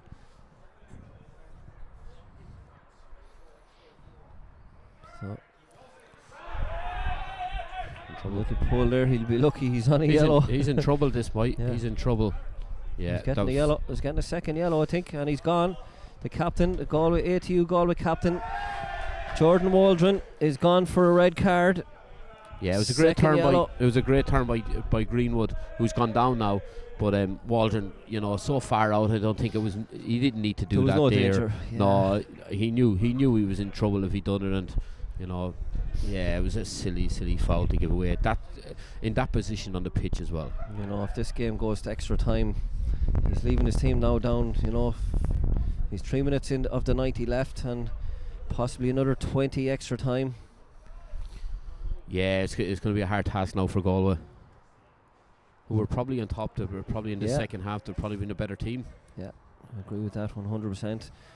As Okocha finds Felipe, who's just full of running still. He's got all the energy, and you'd imagine maybe he might help Galway with that extra bit of energy in extra time if we get there. Well, he'd be the one that might get forward and might join in with the attacker or whoever they play up front there. Walya seems to be dropped deeper now, and Jose seems to be gone into Waldron position there in the number 6 position with no centre forward. Yeah, just 2 players very wide, Moosin and Okocha, but they're Fitzpatrick. I thought for a second he was going to head it over Ben Dunn's head. He'll tell you he had it all under control, Gordon. Yeah, absolutely. That's what defenders will tell you. Confident. He looked confident. He looked like he knew what he was at. So we'll take that. Kennedy coming forward. He's done that numerous times today. Just needs to release that ball. He does to McKeown. Ayanda. Well, William Stokes thought I think about letting it flow, but there was no advantage about to accrue to Marino. So yeah, no, it was a good foul. I think that's why McKeown is still on the pitch. McKeown has that little bit of magic. I think they can set something up. Technically he's very, very good, and he sees things. And I know he's struggling now with fitness. He's stretching now at the minute for cramp. But if you get him on the ball in that last third, I think he may be the one that creates or sets something up. It looks like O'Connor is going to stand over this free kick, and I'm expecting a pile driver, to be honest. So he's set up there, William Stokes. I'm not sure what the hold up was there, but William Stokes gets the distance right for the wall, steps it out. This is a good 40 yards out, Gordon. 35, 40 yards out. Yeah, I think Johnny Medhod scored a Free kick in the 80s. It looks like he's winding up for one of those. Hits off the heels of the wall, but he'll win a corner first, and he's actually hurt himself. I'm not sure whether he's picked up a little cramp or he's hurt his calf. That doesn't look good. That doesn't look good. I hope he didn't pull something there. Yeah. I'm not sure whether he caught the astroturf a little bit as he kicked that, because he didn't really hit it cleanly. He seems to be trying to stretch himself up. No, he looks like he's okay. This is probably where he's more dangerous, because you know, it's a bit of a mismatch with him and Legal. If the ball just come into the right area, he'll get there. It's a better delivery this time. Again, just slightly overhit. Again, Colin, you mentioned earlier on that, you know, a feature of the game has been just lack of precision on those set pieces, but Howley plays forward, and Okocha trying to put Hennessy under pressure, and he does, and just Hennessy getting that arm out, and a little pull there by Okocha, and he got frustrated. I think if he stuck to his task, he might have had Hennessy under a bit of pressure. Yeah, Hennessy done very, very well there, because he was in trouble and he's been booked in the first half, so he couldn't give anything really away, and he done very well there, he did. Straight pass. O'Connor had to step in lively ahead of Felipe. As we said, he's still full of energy. That ATU Galway, if you only just joined in, we're into 3 minutes of injury time, and but Galway are down to 10 men. Their captain, Jordan Waldron, was sent to the line for 2 yellows.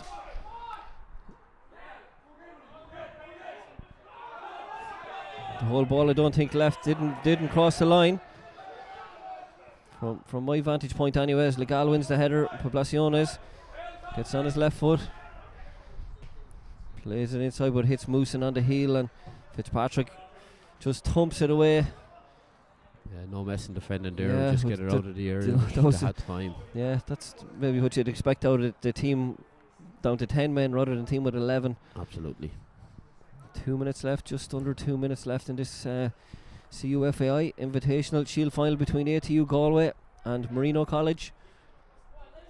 The Gal just letting that one bounce. Not always a good idea for a centre back to do, but he manages to get it to Howley, his left back. He's under big pressure. Good challenge by Brady Duffy. Done very well there, and he knocked the ball back off Crowley, and he won the throw-in as well. O'Connell plays it back, but just misses out on Hennessy as McKeown is down with cramp. A lot of tired bodies now out there. There's a couple of guys on the sideline here just in the technical area. They look like they're anxious to get on, but they're still wearing bibs for Marino. There's no action on the sideline for the Galway guys. Substitutes aren't there. Yeah, Crowley here, the left full for Galway, and Duffy after that little exchange, that little tackle there, the two of them look like they might be getting cramp over it. Yeah. Just wondering, it looks like we're going to extra time, but the Galway team have made no substitutions yet. They're down to 10 men, Colin. Something that you might expect, when you're down to 10, you would try and throw in somebody with a bit of energy, but it hasn't happened just yet. No, absolutely.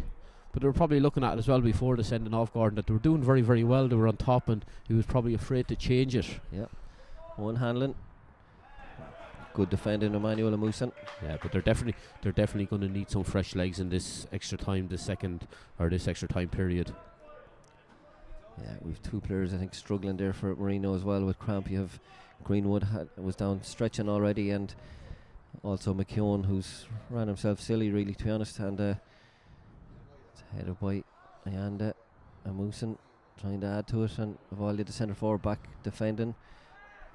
We've left, it looks like we've just left a Koch up top, and he's battling there with O'Connor, but that's the final whistle here in the CUFEI Invitational Shield final, where we'll be going to extra time. It'll be 2 10-minute periods of extra time is what we're led to believe. I know some of the finals teams agree to go straight to penalties, but the information we've been given just about 15 minutes ago that both teams are happy enough to go to extra time, and we'll have another 20 minutes of football here from two very tired teams, Colin.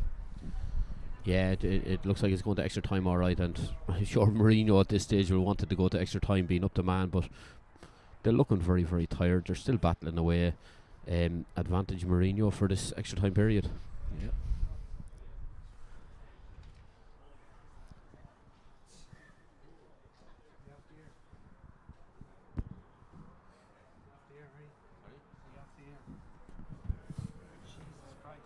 We should be out there.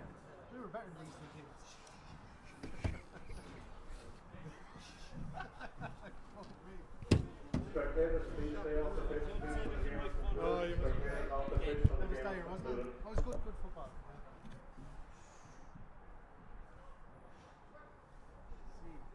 We should be C versus D in this final. Is there any way we can split those pads? Who's your money on?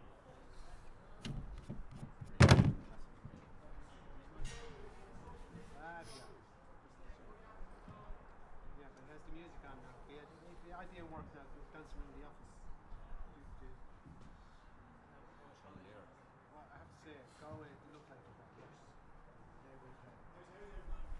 moved on players or something. Huh? No, a worse team. Jeez. They should just go straight to One day, any other days will be grand, but the other match tonight was right on top of it. One day we didn't need extra time. Just have to get it. Maybe put them warming up out behind the grass or something, I don't know. But the next one. At least to speed it up here now, just fucking blow the whistle and get them going. Done with it. Come on, buddy. Who's playing tonight in the game? Northern Ireland. Northern Ireland. That's the schools, boys' schools. Is the girls one? Huh? Is the girls next week? Is it? Girls is the end of March. Really going to play for the girls.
Thumbs up there for Anthony Quinn. We're back live. Extra time here in the CUFAI Invitational Shield Final. Galway will play into the breeze in their grey shirts from left to right. And if you remember that Galway are down to 10 men and have been for about 15 minutes, last 15 minutes of that second half or more, and their captain Jordan Waldron was sent off. Waldron, the Merview United player. Don't spot any other changes yet, Colin. Marino brought in two players, Owen Hanlon, the 27, and David Kenny, during the 90 minutes. ATU Galway, no substitutions just yet, and they are down to 10 men. There's a chance now for a volley just to get him behind. O'Connor comes across a little bit, and the shot goes. Well, he doesn't catch it, Colin. No, he never caught it, and Moosin was coming in the far side as well. If he could get across the goal, Moosin seemed to get in front of Fitzpatrick on the far side of the pitch. Poblaciones knocks it forward. Volley for the 10-men of Galway. Hennessy and O'Connor look like they've switched sides again, calling the centre backs. Yeah, I don't know what the reason is for this, Gordon. O'Connor looks more comfortable on the right side of the centre half because he does like stepping in with that right foot. Yeah, and we did say in the first half he did play some balls forward. He was looking to find the feet of his strikers. McKeown is up top, the number 14, and he was suffering a lot. He looked like to be very fatigued in the 90 minutes. The latter 10 minutes he was cramping a little bit, but the one player who looks like he has the energy is Felipe in midfield for Galway. But I'll catch you here fighting away, and there's huge effort being put in by both sides. Yeah, no, absolutely. Even looking at it in a minute, you'd nearly think Galway were up a man, not Marino Institute. Yeah, I think it's just they look like they've more energy, to be honest. Yeah, no, I'd agree with that, Gordon. So because Avalia still looks lively, Felipe looks lively, Okacha is lively. Moosin on the far side as Moosin cuts inside, he gets a little clip. Oh, now was it Hennessy who clipped him or was it O'Connell? Because if it's Hennessy, he could be going for nearly shower as well. I just see Paul Tone here calling Willie over, so he must have seen something from his angle. Yeah, now if it's O'Connell, it'll be a yellow, but and it'll all to be. But if it's Hennessy, well, he's calling for medical cover here. It doesn't look like there's any other outcome just yet. Now maybe he's going to attend to the player and then speak to the guilty party, but. It looked like he was clipped all right, Gordon, and he was nearly through on goal. So imagine if they're giving it a free kick, that there's going to be a card for that situation. Yeah, well, O'Connell is still standing over just at the site of the incident, if you like, and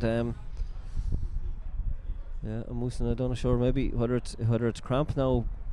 Sometimes you just get a little knock and your body kind of reacts, and he's up anyway. It looks like it. Good to see him up, yeah. No, you're right. It could be at this stage of the match that his muscles are sore and tired, and it could be just that run as well, because that was a great run at this stage of the game. Yeah, magic healing hands of James O'Toole. He's been a busy man today.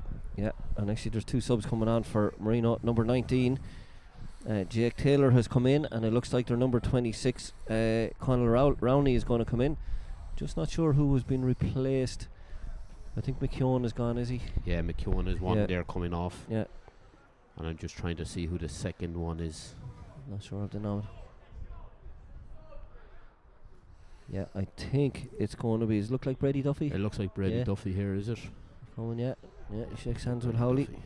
So David Kenny, Jake Taylor, Conor Rowley and Owen Hanlon have all been introduced by Marino. They'll have one substitution left. And Galway, no changes yet, despite being out the 10 men, but they've two. Is it Felipe's? It looks like it looks like Moosin. Yeah, sorry, yeah. It looks like he's struggling, Gordon, unless they're going to their sub Evan Hamilton, sorry, looks like he's ready to come in, but no, whether Moosin is going back in, I'm not sure what's happening. Paul Thorne, assistant referee this side. It looks like Hamilton is coming on anyway. No, I think Moosin has sat down, I think so. Emmanuel Moosin has left the pitch. We'll have another game at 3 o'clock, and it might be a little bit pushed back because of the extra time here. We're going to have the Invitational Cup final. So this is the Shield version, but the cup final of this competition is the UFA Invitational Cup. Bray Institute versus Institute of Art and Design from Dunleary. They will be playing at 3 p.m. or as close as now, given this extra time situation for the Invitational Cup. So that game will be live streamed with commentary. Free kick straight. Oh, this Wow, that was a chance. I mean, the free kick by Poblaciones. That was a I just wanna massive, see, massive chance. Was it the substitute? Substitution. Yeah, the substitute. Evan Hamilton. You know, the keeper Just parried comes it. off his knee. He had a chance to be an instant hero there, but That would have been some introduction, Gordon.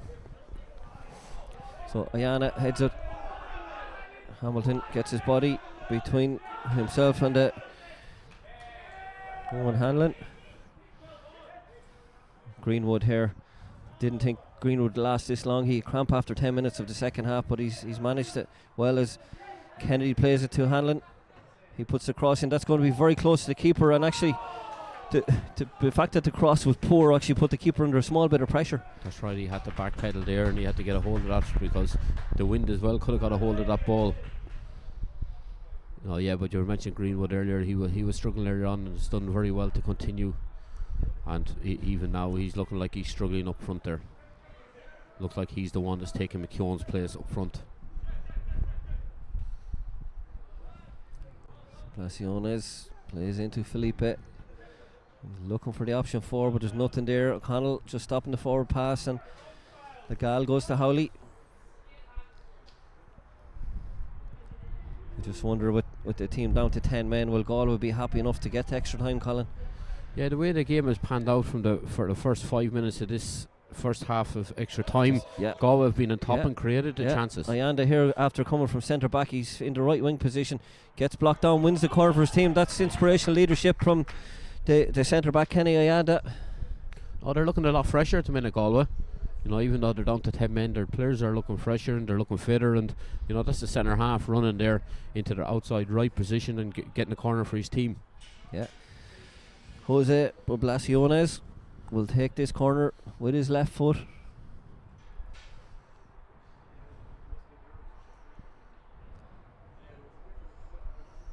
So Greenwood left up top, out of shot for the Marino man.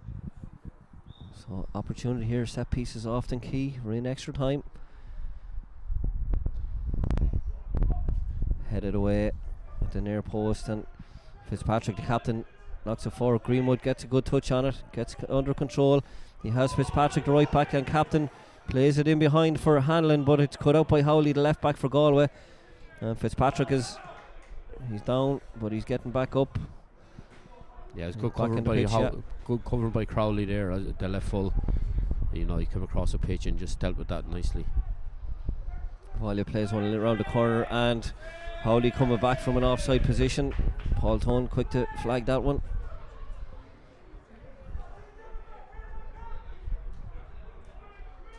Marino are looking very tired at this stage. You know, they're every set piece in that is slowed right down, and they're trying to regroup and get their breather again. O'Connor tries to play one over Howley's head. Greenwood comes but won't get there. Felipe loses possession, but it's Musen tries to hook it over for Ayanda, who's already gone on a little bit of a dribble down this right wing at the start of extra time. And here's a little chance for Okocha if he can get there ahead of O'Connor, but O'Connor just shepherds that one out to his goalkeeper Ben Dunn, and Okocha, I think he kicked the cap off of Ben Dunn. He was lucky he didn't make contact with his head. He was lucky there. He kind of left the foot in there a little bit. Kennedy finds Hanlon. Hanlon plays one down the channel just into Greenwood. Greenwood with Legal and his own touch just runs away from him.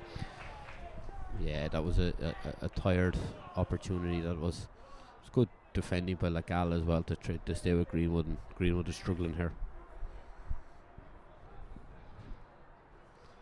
Yeah, and number 19, Jake Taylor, has dropped into the midfield just in that number 10 position for Marino.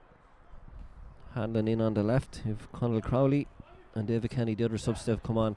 Avalia here just trying to get the ball under control, has his head up, looking for options in the middle. There was only Moosin, but he was well marshalled by two players. He brings it back. Poblaciones switching back onto his left foot, and Felipe tries to play one in behind Fitzpatrick for Moosin, but easily cut out. Yeah, he was unlucky there, Felipe. He picked up a good area, and he tried to set Musain through, but luckily enough the defender was in the right position and cut it out. Yeah, our clock is just I think a little bit off there, but we've 1 minute of additional time just left inside that for the first period of extra time here in the CUFI FAI Invitational final. ATU Galway campus men's B team versus Marino College. We're playing the maroon there.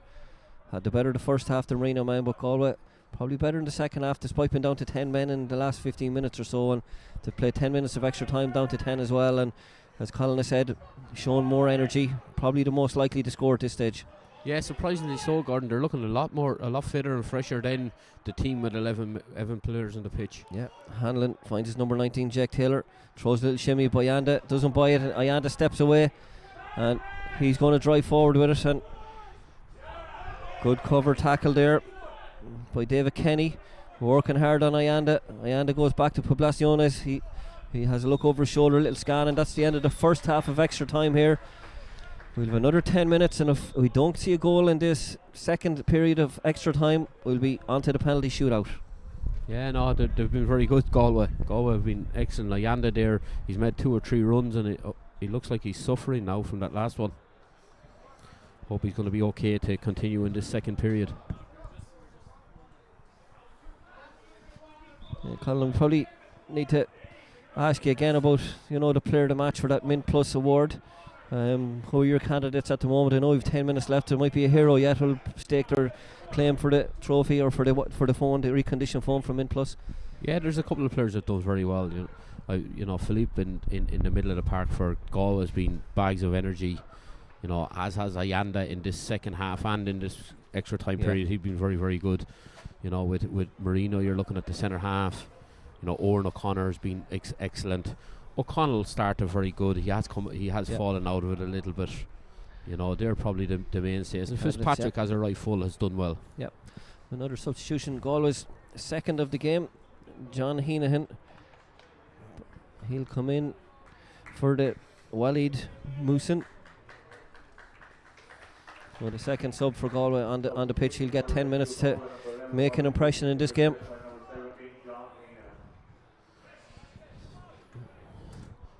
I'm sure he was dreaming last night of coming on and scoring a winner. Yeah, I'd hope he was dreaming of starting and scoring the winner. But he gets his opportunity. He's 10 minutes to make his.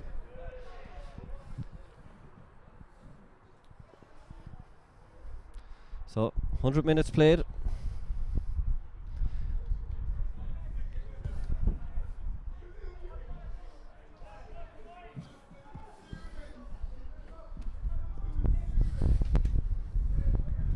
So Galway with the benefit of the wind, which will be a little bit of help when you're down to 10 men.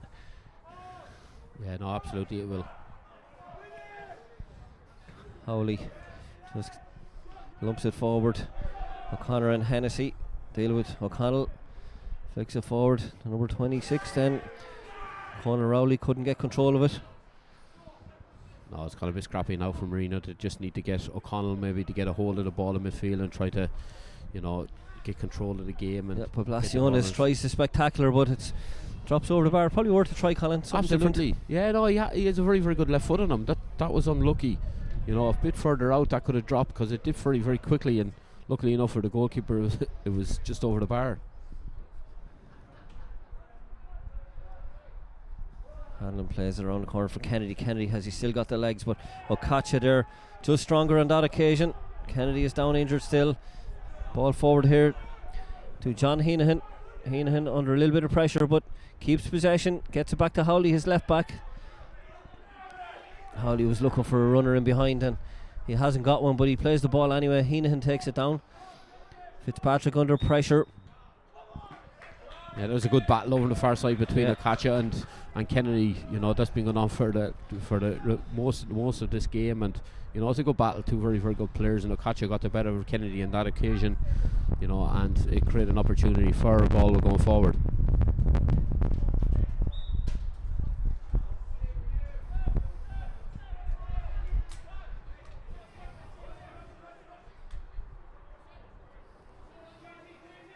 So Fitzpatrick gives the ball to O'Connell. O'Connell always available. Back to Hennessy.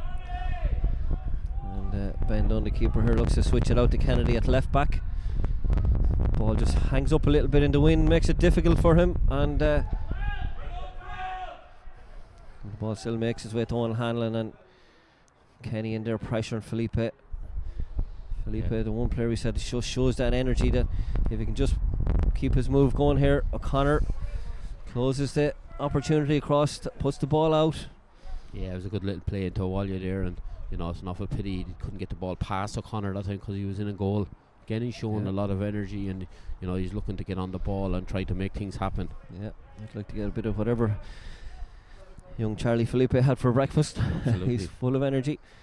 So Valli here just trying to roll the ball back and almost try to slip of Felipe in. Felipe getting up high, joining in the attack for the 10 men of Galway. As Greenwood keeps this in very well. He has Legal over there, but ball goes back to Kennedy. Kennedy now getting his head up. He's looking for a big switch. He gets it all the way across to number 26, Conor Rowley. Well, can he keep it in? But there's a flag here, Colin.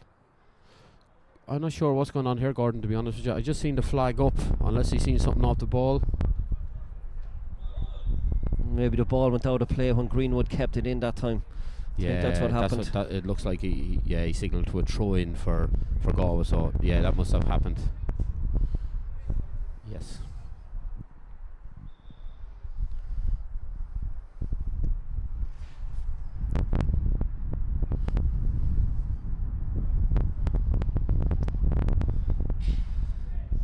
So Valya gonna drop one in behind Fitzpatrick. Substitute John Heenan. Fitzpatrick doesn't stand in ceremony, puts that one out over the stand here at Athlone Town Stadium. Yeah, no nonsense defending at this stage of the match. He's not going to take any chances there. 6 minutes left of extra time, the second period of extra time in the CUFAI Invitational Shield Final. Stalemate so far between ATU Galway and Marino College. David Howley with the throws it. Well, it's picked up by O'Connell, and Heenan, the substitute for Galway, gets it to Howley. Howley tries to flick it over the outstretched leg of O'Connell, but I think it did come off him, to be fair. Yeah, no, that's a good decision between the assistant referee and the referee.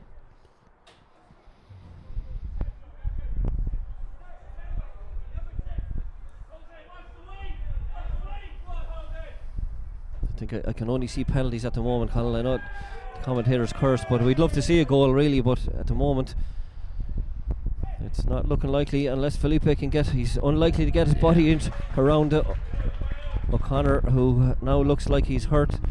Oran O'Connor. Good defended by O'Connor there. And Philippe again, the energy from midfield and the running power, you know, for a guy of his build, you know, it's very impressive.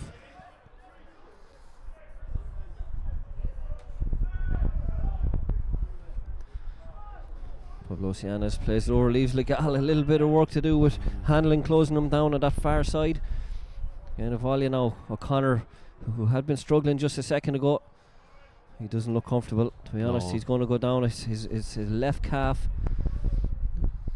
I think he had an issue with his right calf earlier on. I remember that free kick just near the end of normal time. Yeah, he seems to be cramping up there. We had to deal with that, so he put it out of play now, and he's trying to get a bit of attention, I think. Oh, he's up again. He's up again. It's more than likely cramp.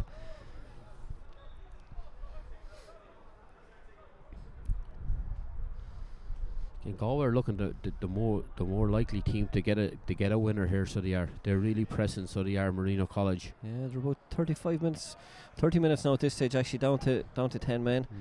And Okacha does well. Gets past Hennessy. But a real strong challenge there by Fitzpatrick. I'm not sure. He's going for a card this time for Fitzpatrick. He gets the yellow. Yeah, I'm not sure about that. I thought he done very well, Fitzpatrick, and you know, I thought he could have crossed the defender. He had to. Yeah, we'll see it here in our replay. And I don't know. I don't think it was a free kick. I just thought he was stronger. Yeah, got his foot across. I think it was just powerful defending out of Fitzpatrick, and you know, shouldn't have caught you out. Yeah. So it looks like Awalia has taken control here. He wants this. Yeah, he fancies this, and this is a great opportunity for them.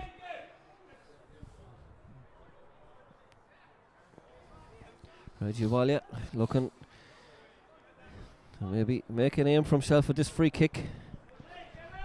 It's a good angle. Sometimes they're a little bit too close to the edge of the box for getting up and down. But we'll just see what kind of position Ben Dunn can get here on the goal. Yeah, and just looking at the goalkeeper, he's standing behind his wall. You know, the goalkeeper side seems to be wide open from here. Free kick is gone. That's not going to trouble any keeper today. So the ironic cheers there and jeers from the Marino supporters in the stand. And just look at here, he's very, very laid back as he takes this one. Oh, that's disappointing. You know, it's a pity if they had a left-footed player there was an opportunity for him to whip it around the wall the other side with the keeper's position. But we've another Howley. I think the left back is going to be replaced. The play is stopped. So number 15, Adam McMahon, being introduced for Dylan Howley, the left back. It looks like, I think he's come over this side. It looks like he's about to be replaced. He is. So 15 for 3. Yeah, going back to that free kick again, you know, so close. Maybe somebody with a bit of power, maybe just go hit the target, and you know the ball could go anywhere. You know, but that's frustrating, and you know most of the pieces have been like that today, unfortunately. Substitute straight into it there. Adam McMahon wins the header, but it'll run down the tunnel here at Athlone Town Stadium. Yep, minute and a half left of the. It'll be 110 because it's 10 minutes each way at this level.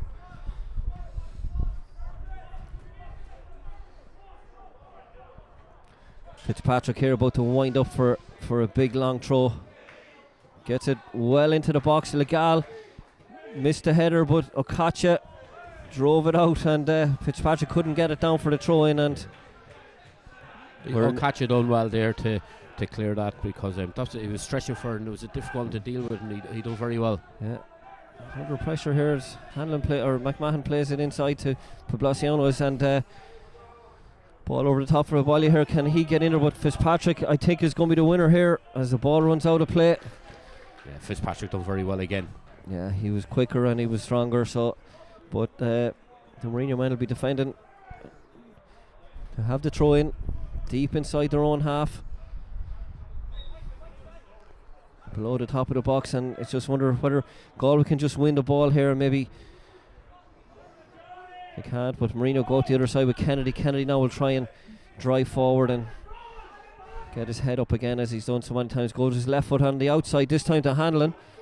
Ayana gets a great tackle in.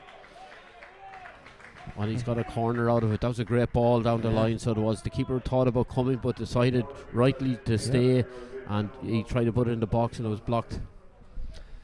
2 minutes of injury time to be added to extra time here in the CUFEI Invitational Shield final between ATU Galway and Marino College.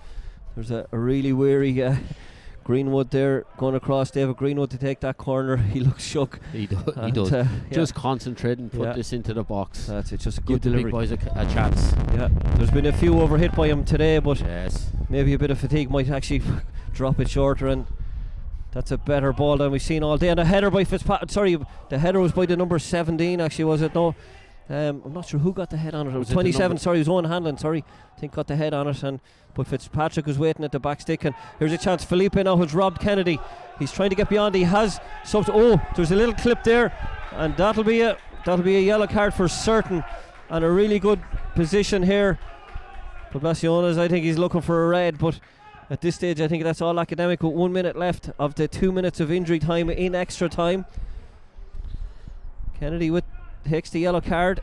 Yeah, it's a professional foul. They were in trouble that time. Felipe had gone the wrong side of him when he was running in a goal. Yeah, and I thought I had Kennedy down for a yellow earlier on in the game, Colin. So yeah, I think there's something going on here. There's a flag here from Paul Tone, the assistant referee. Yeah, I think they spotted. I think they understand that.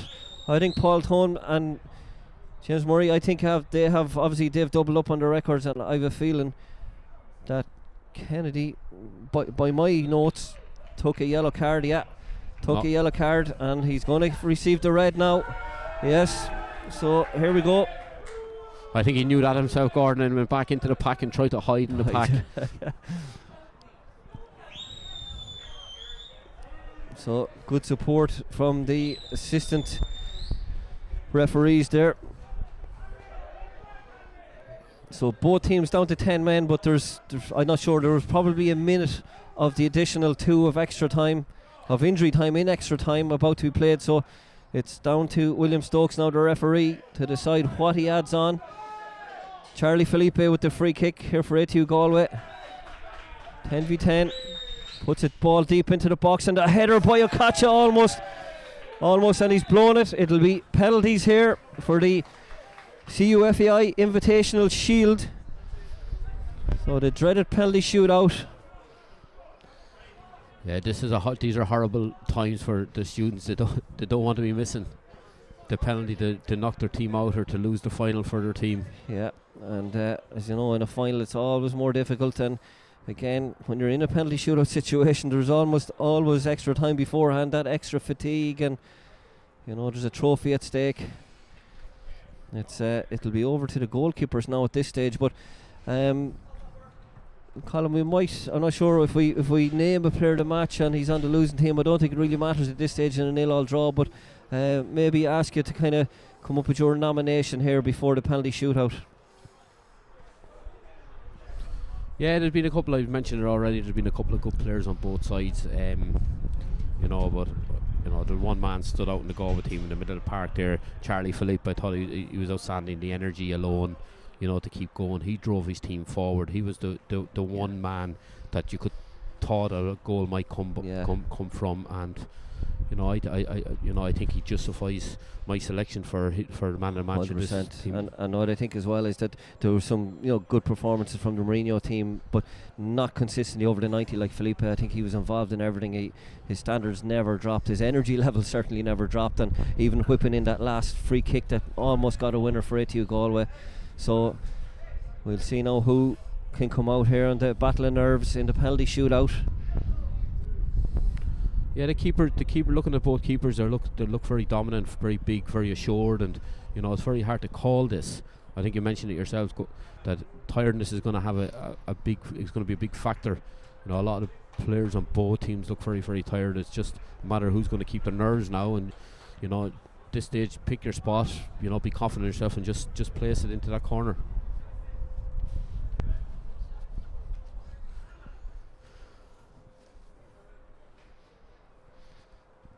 So of course the Galway captain Jordan Waldron won't be part of the toss this time because he took a red card, and the other red card was right on the end of the game, an injury time of extra time. John Kennedy.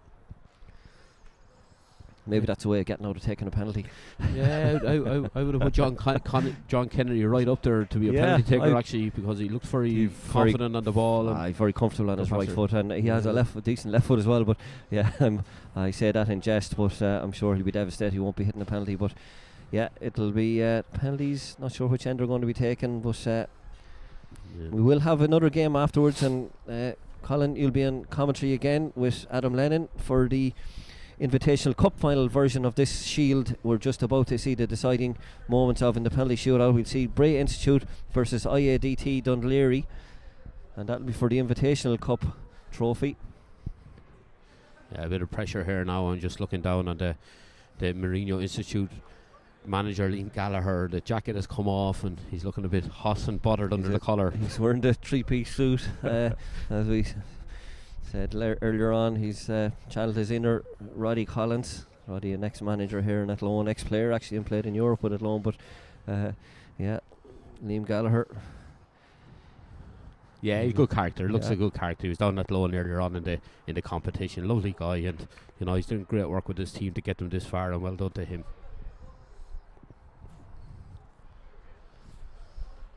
So first up here for Marino Institute, penalty taker is David Greenwood.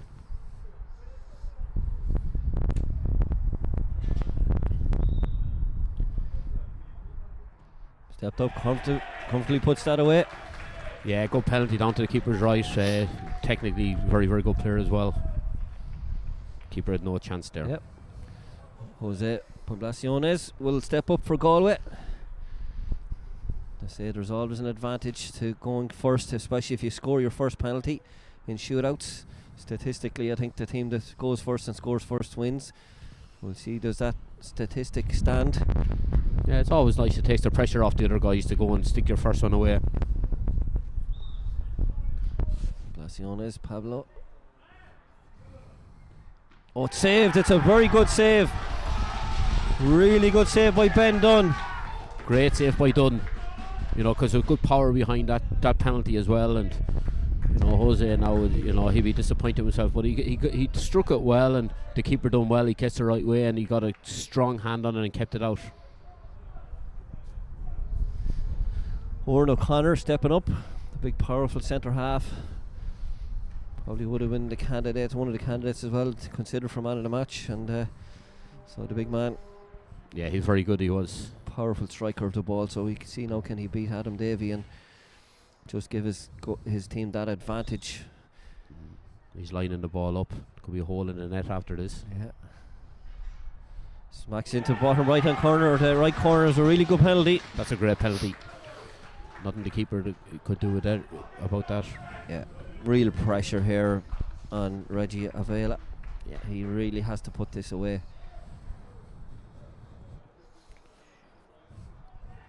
Yeah, they just need to get one of the goals. They need to take one of these penalties. This is a big one. Yeah.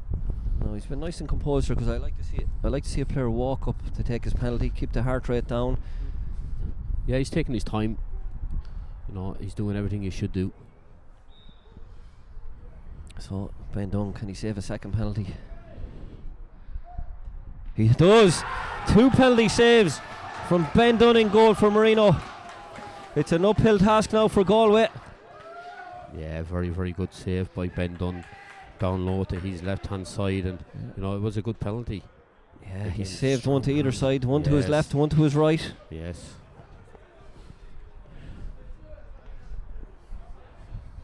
It's a very, very good save, that.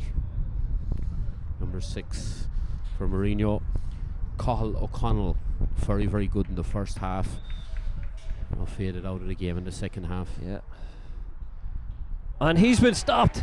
A little bit too casual for me, Colin, there. Yeah, you know, I don't like that short little run up, you know. You need to set yourself right. He walked up, it was nice and cool, but then, you know, it was a short little run up, a little, you know, stroke of the ball. He needs to hit them. He needs to have a bit more confidence than that, and he gave the keeper the chance. And it was a good save by the keeper, to be fair to him. Yeah, up steps our man of the match, Charlie Felipe. It's always a curse. Sometimes you get man of the match. It'd be terrible to miss a penalty after, but and Galway haven't scored yet, so he really has to keep them in the game here with this penalty. Yes.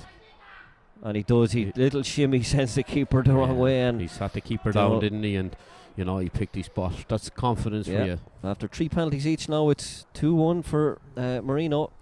So pressure on Hennessy now, because if he scores, his team of 3, Galway will have to put their last 2 in and hope that Marino missed their 5th.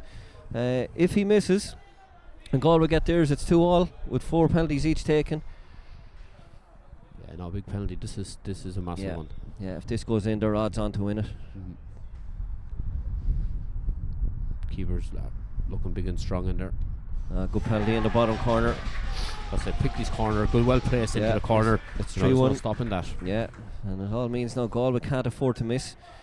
Galway need to score 2 penalties and hope that Marino missed their final one. So Okacha, again another player who was, you know, lively, really good start to the game and involved in a lot of positive play. Yeah, technically very, very good. You know, very, very good 1v1 situations. They probably didn't get him on the ball as much as they wanted to, but definitely, you know, one for the future. He looks like a very, very good player. Yeah, he must score this to keep Galway in it. It's their 4th penalty. Steps up and he again sends the keeper the wrong way. Confidently stroked into the corner. It's 3-2 with a penalty each left. And it's the substitute, the number 19 for Marino. It's their Jake Taylor, the number 19. He's going to step up. He came on and dropped into that number 10 position. Just needs to set himself now. This is the one for the cup. If he scores this, he wins the CUFAI Invitational Shield for Marino with his left foot. And he strokes it away confidently, and that's the shield has been won by Marino Institute of Education. Yeah, well done to them. You know, I know they were Galway came into the second half, but they were very, very good in the first half. And you know, it's horrible to lose on penalties, and Galway can be proud of themselves. But congratulations to Marino Institute. Yeah, Liam Gallagher, three-piece suit manager, shakes hands there with the Galway players, and based on their, Marino very good in the first half, probably fell away a little bit, even with the extra man. Galway looked to have more energy than the Marino, who had 11, and obviously they had their own fullback sent off, John Kennedy, right on the end of the game in extra time, and disappointment from the Galway lads. Just guys who miss penalties, it's tough. Penalty shootouts are never easy. No, they're not a nice way to lose any competition.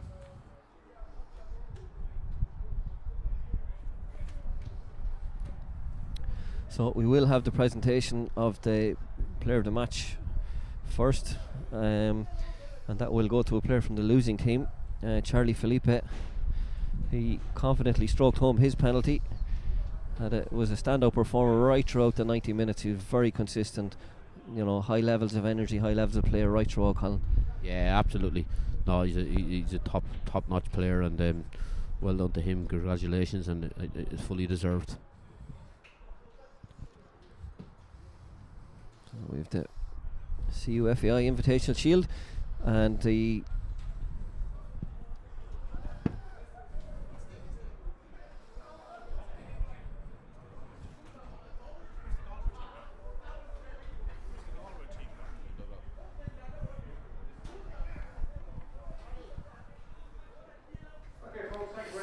so we're about to have our presentations of medals, the shield, and a player of the award, or player of the game award.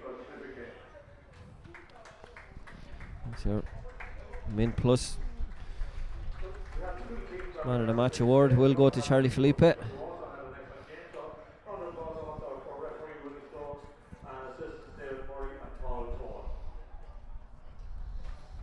Quick mention there, according to the officials, they've done very good display today by all three of them. They work together, and it's great that the game's not about officials. We don't want that anymore. It should be about the players, and they've done very well today. Yeah, excellent stuff.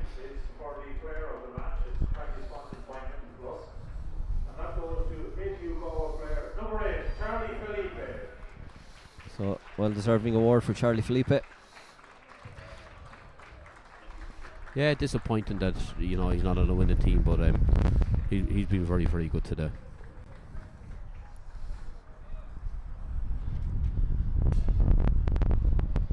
The shield just getting caught by the wind and blown away just out of shot. You see our Mint Plus sign. Really appreciative of the sponsorship from Mint Plus, who provided a reconditioned phone for every player of the match award right throughout the 6 games over these 3 days of football, and they also, for the CUFL League finals in November, they provided that same trophy, or award I should say. And thank you to Mint Plus. So mintplus.ie, lots of really good hardware on their website.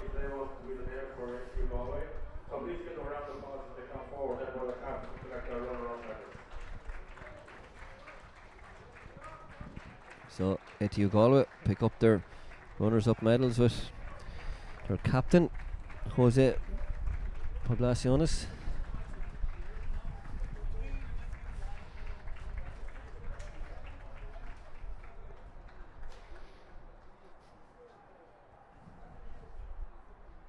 Captain of the Marino team is Rory Fitzpatrick, the right back.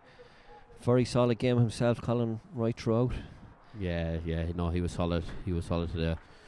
Okacho was up against him in the first half, and after 15-20 minutes, they realised very quickly they weren't going to get much change out of Fitzpatrick, and they swapped him onto the opposite wing.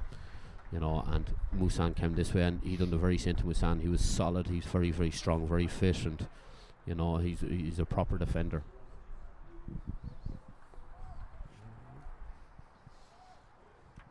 And the winners of the CUFAI Invitational Shield for 23-24. Put your hands together, please, for the Marino Institute of Education.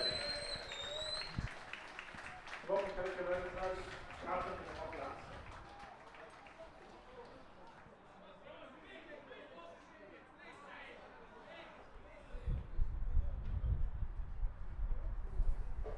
And just from my records, Colin, I think that's the first trophy that Marino have won at third level. I can't see them anywhere. I couldn't spot them anywhere on the Roll of Honour, the CUFAI Roll of Honour, going right back to the ITCFA days. They're a new enough college, but looks to me it's their first trophy to win. So always nice. The first one is always memorable, no matter what level it's at. Yeah, absolutely. Yeah, it's nice for a newer college to come and win it. So players' first time playing college football or winning first college football, and yeah, it's great. They'll remember this for life.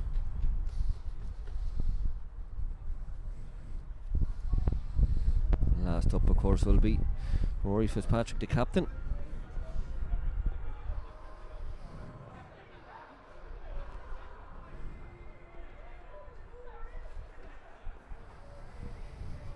They've brought good support with themselves as well today, the Institute, Marino Institute. The good vocal support in the stands here. You probably heard it there on the screens yourselves. You see here, Captain Rory Fitzpatrick accepting the CU FAI Invitation Shield on behalf of Marino. He just has to wind up his teammates there. Yeah, a bit of a joker. To be fair to me, saying a few words. Gracious winner.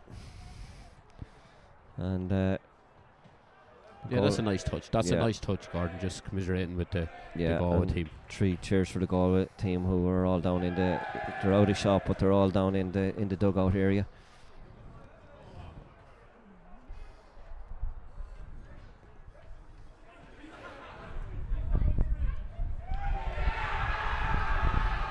So we leave it there. We'll be back for the CUFAI Invitational Cup final between Bray Institute and IADT Dunleary at 3 p.m. That'll be commentary from Colin Fortune and Adam Lennon. So thank you and congratulations to Marino and commiserations to ATU Galway.